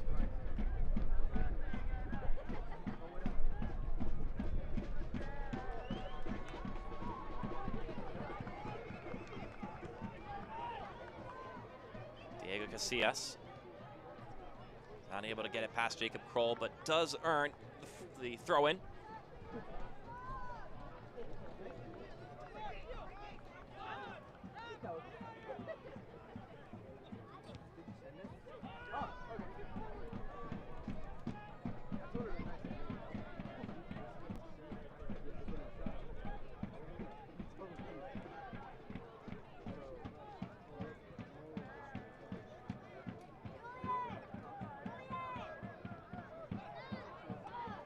Ramos with room to work. He'll square it to Smith. Fresno looking to build up to something here. Not a bad idea there from Bustamante. There's an opportunity. Casillas with the cross inside. Headed back centrally! It's just off the mark. Villian Bijev, whether that was a shot or a service, it was close. Trying to right a wrong from earlier.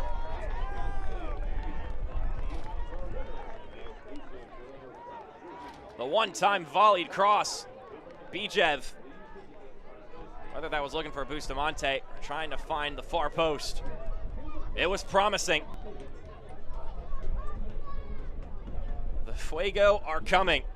Tucson need to try and spring something to teeter things back in their favor. Kroll being chased to a corner, and he pulls down Diego Casillas. This will be essentially a corner kick.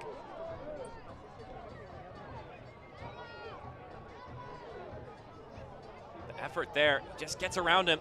I think those are the one more moments that Martin Vasquez is talking about. Would have been very easy to let Kroll just corral that one. They're going to say it's a foul in favor of Casillas, or against Casillas.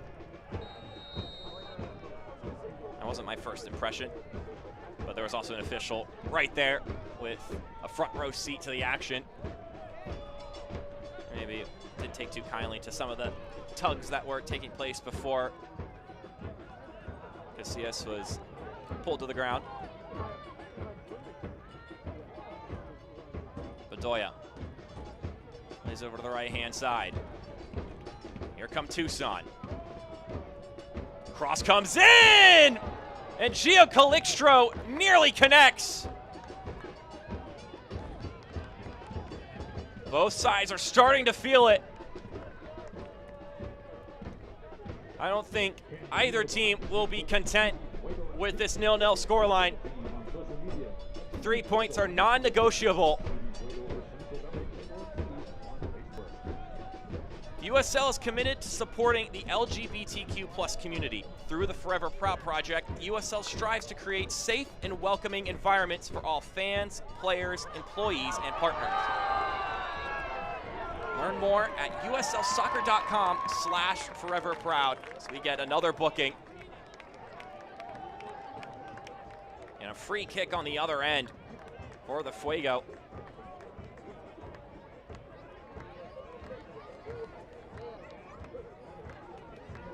Here's a look at it again. Casillas is getting tripped up by Tevin Shaw.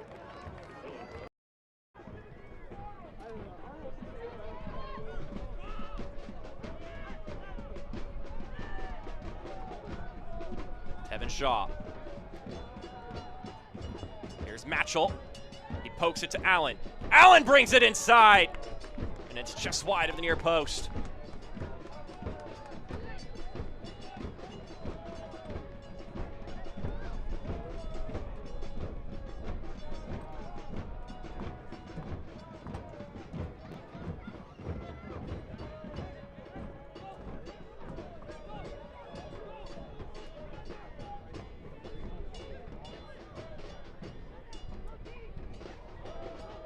Possession really hasn't changed that much.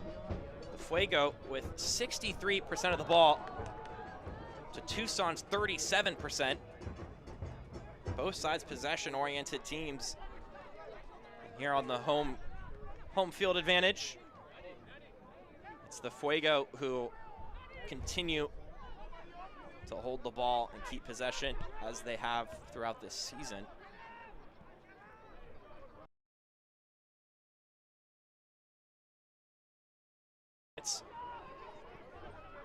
And although having a ton more of it, came in a little bit too hot, Nathan Smith.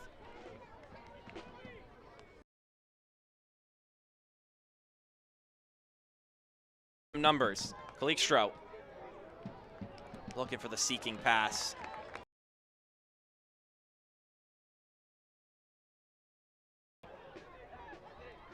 As we hit that 80-minute mark. Do we have some late game magic in the first edition of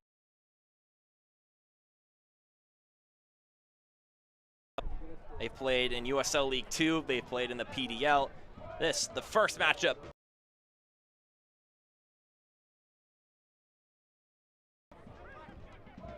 And now a Sombrero trophy on the line. Of course, not just in this game, it'll be the combination.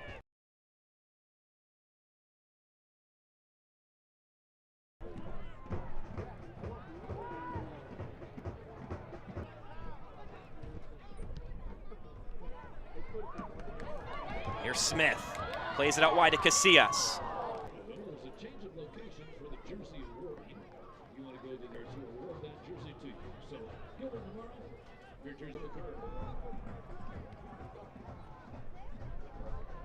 I promise this is the last time I'll bring it up. It was the 84th minute that the Fuego scored in that first meeting between these two sides. That absolute belter of a shot from midfield that warranted the sombrero celebration.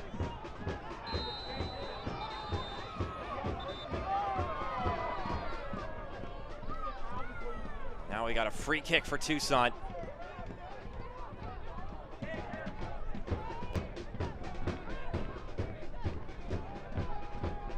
Bit of a talking to Sergio Chavez, wearing the captain's armband for the Fuego.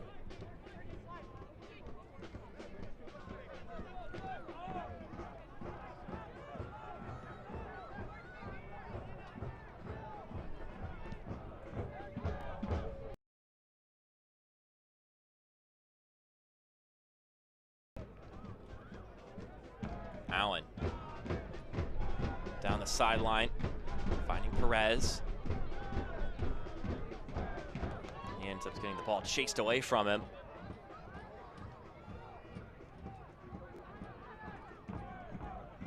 That's a dangerous pass from Mastrantonio. Ultimately, no harm done. That's a scary pass that a player could jump on with a head full of steam.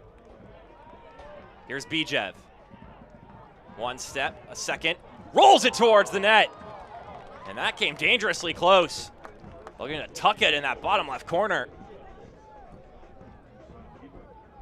And that's something he can just pull out of his pocket at a moment's notice. I'm sure he's seen goals from every point in the penalty area. All right, here he just steps in, and he just lets that one fly on a dime. No windup necessary.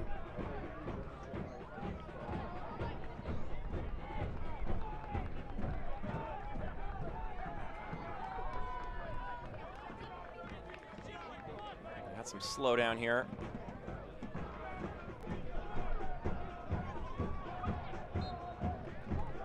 There was a player down, but luckily everyone's still good to go. After a brief moment of stoppage.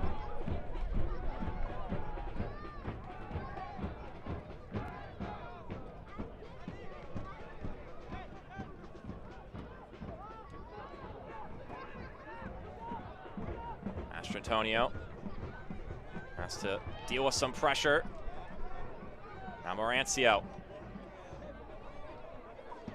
lost that one up the pitch. Casillas nearly bearing down on that one. Dangerous pass back to the keeper. Now Weir, can he get past Nathan Smith? No, he cannot. Smith can get past two players, passes it forward. Casillas now, excellent step. Tries the switch.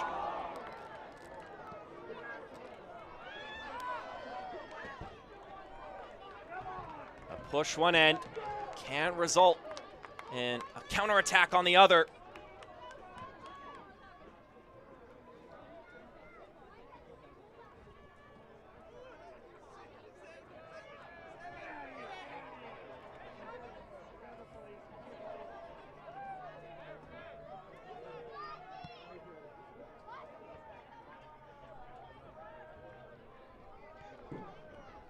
That's a hopeful ball going forward.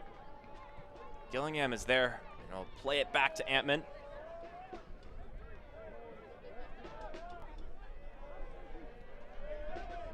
Still hasn't had to make any saves tonight.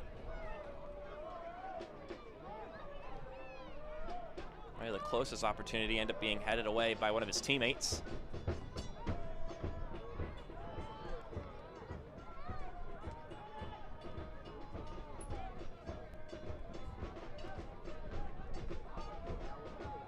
Allen dashing forward with that speed we know he has. And that's an excellent battle between him and Michael Hornsby. And it's end up going to be a corner kick. Corner kick for Tucson. This brought to you by El Mexicano.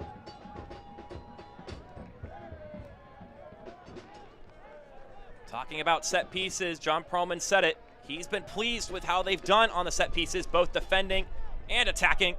And he said those are critical in every single game. Bedoya's service comes in, bounces down a couple of times. Some appeals for a handball. It's gonna be a goal kick. Tevin Shaw is stunned.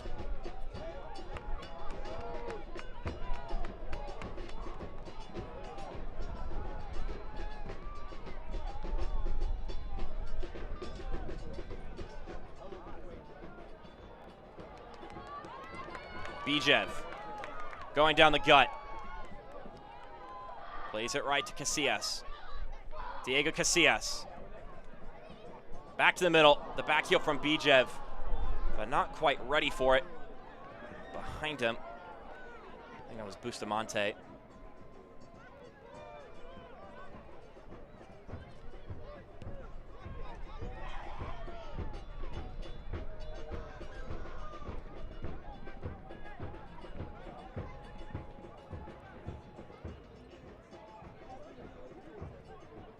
Falk, with a couple of good steps. Victor Falk sends the cross inside and bounces and ends up making contact with nobody. All right, folks, Tucson fans, I apologize because it gets smacked down very clearly. This is not basketball, this is soccer. But rather obstructed view as Tunde Akinlasotu will make his way into the game. Victor Falk will make his way out. 24-year-old, last played with the Maryland Bobcats of NISA.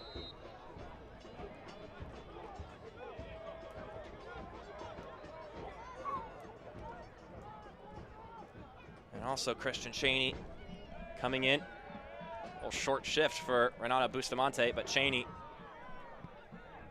has a brace in what was their season opener, as that one slipped through, but had too much on it for Kalikstra to catch up to. So hoping that Cheney can provide the firepower to make the difference for Fuego.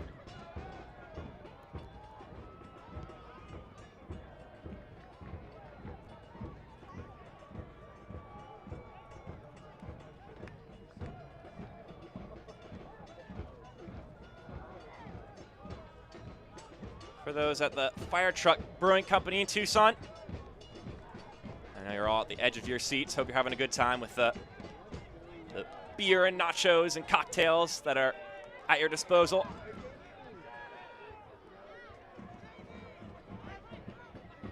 I'm sure it's been a good time, a new venue.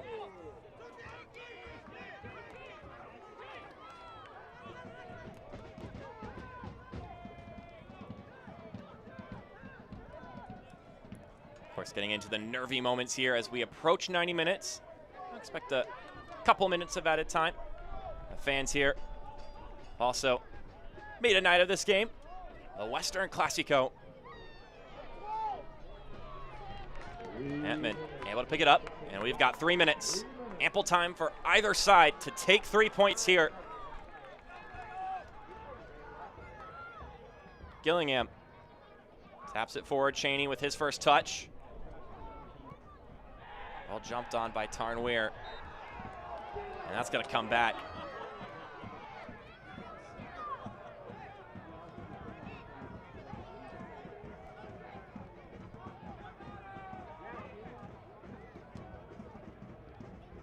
Charlie Matchell, slow to get up.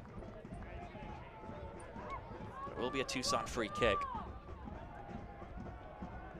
And it's Morancio who will come up and take it. Let more bodies get forward.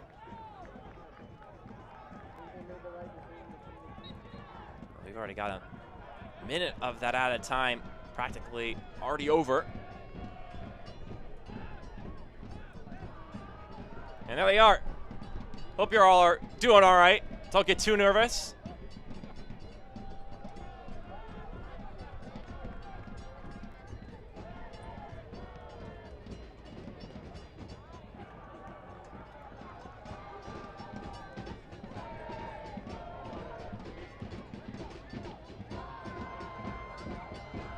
Bedoya pushing forward. Danny Bedoya, couple good steps. Plays it to his left-hand side. Here's Kroll. That one goes off the chest, and it's cleared away. Tucson looking for a final barrage. Matchell plays it to Calixtro. And a yellow card being issued. I believe that was on Christian Cheney. His third yellow card of the season. And here we go. Free kick opportunity for Tucson. First real chance of the day for either team came from a free kick. And this may be the final chance of the day for either team. And Danny Bedoya knows how to service up a good free kick.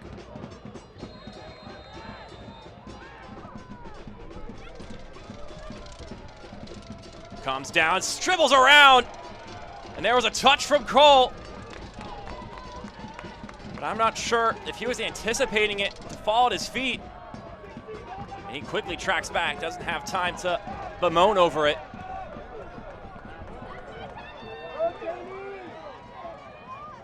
And that'll go from one keeper to the other.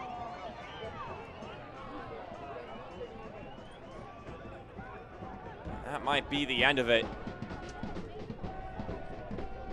Ref may allow one last chance. We did have some stoppage to start things off, but that won't be the case. The first edition of the Western Classico, 0-0. Neither side able to break through, despite 90 minutes of persistence. I think that'll be a hefty handshake between Martin Vasquez and John Perlman. Two friends familiar with each other, two clubs who are about to get all too familiar with each other in the coming season and the years to follow. An intense matchup, but that first goal will have to wait until the next time they meet. They'll share the points here, and both teams will have a clean sheet. Morancio's second of the year, Ofik Antman's fourth clean sheet of the season. We'll have highlights and stats after this, but a quick break, and then we'll wrap things up here.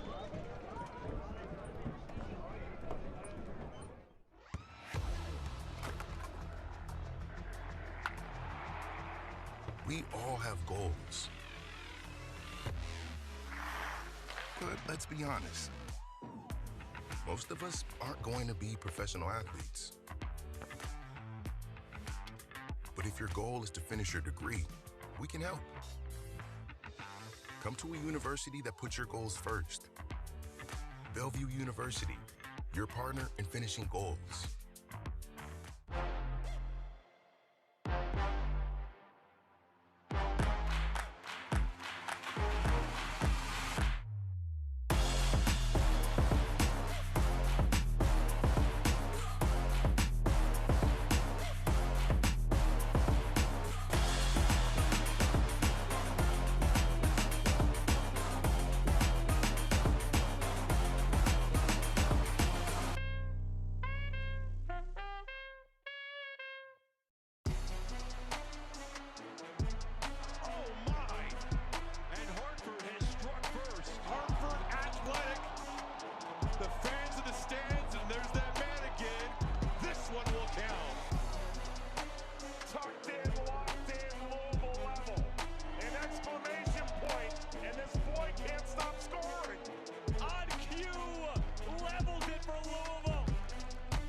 Ample chances for both sides, but at the end of the day, it's goose eggs on the scoreboard in the first edition of this new rivalry that has an old history in USL League One.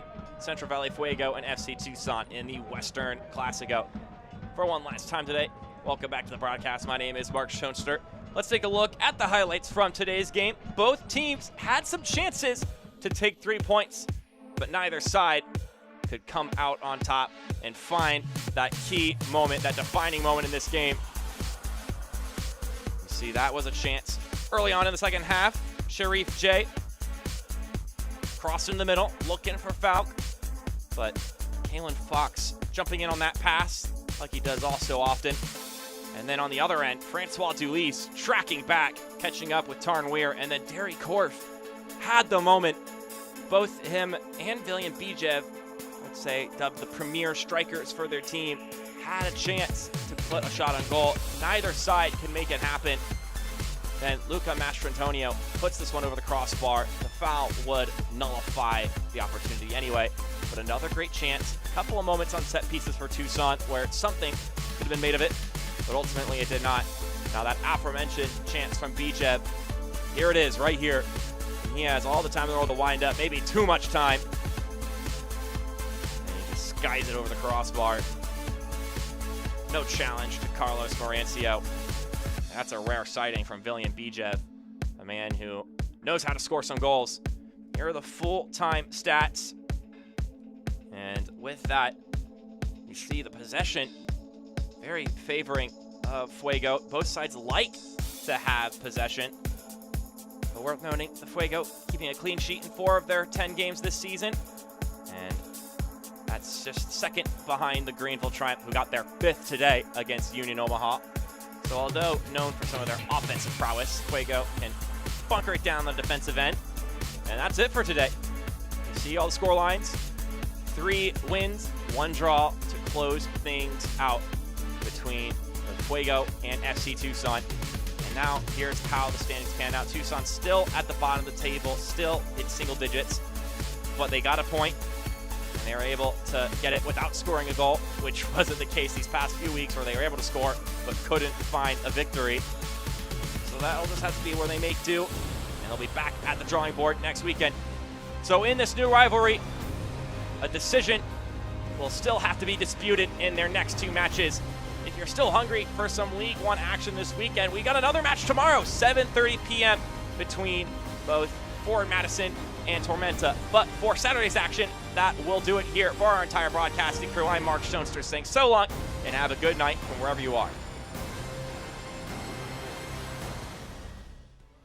This copyrighted telecast of the United Soccer League League One cannot be retransmitted, rebroadcast, or reproduced without the expressed written consent of the United Soccer League League One.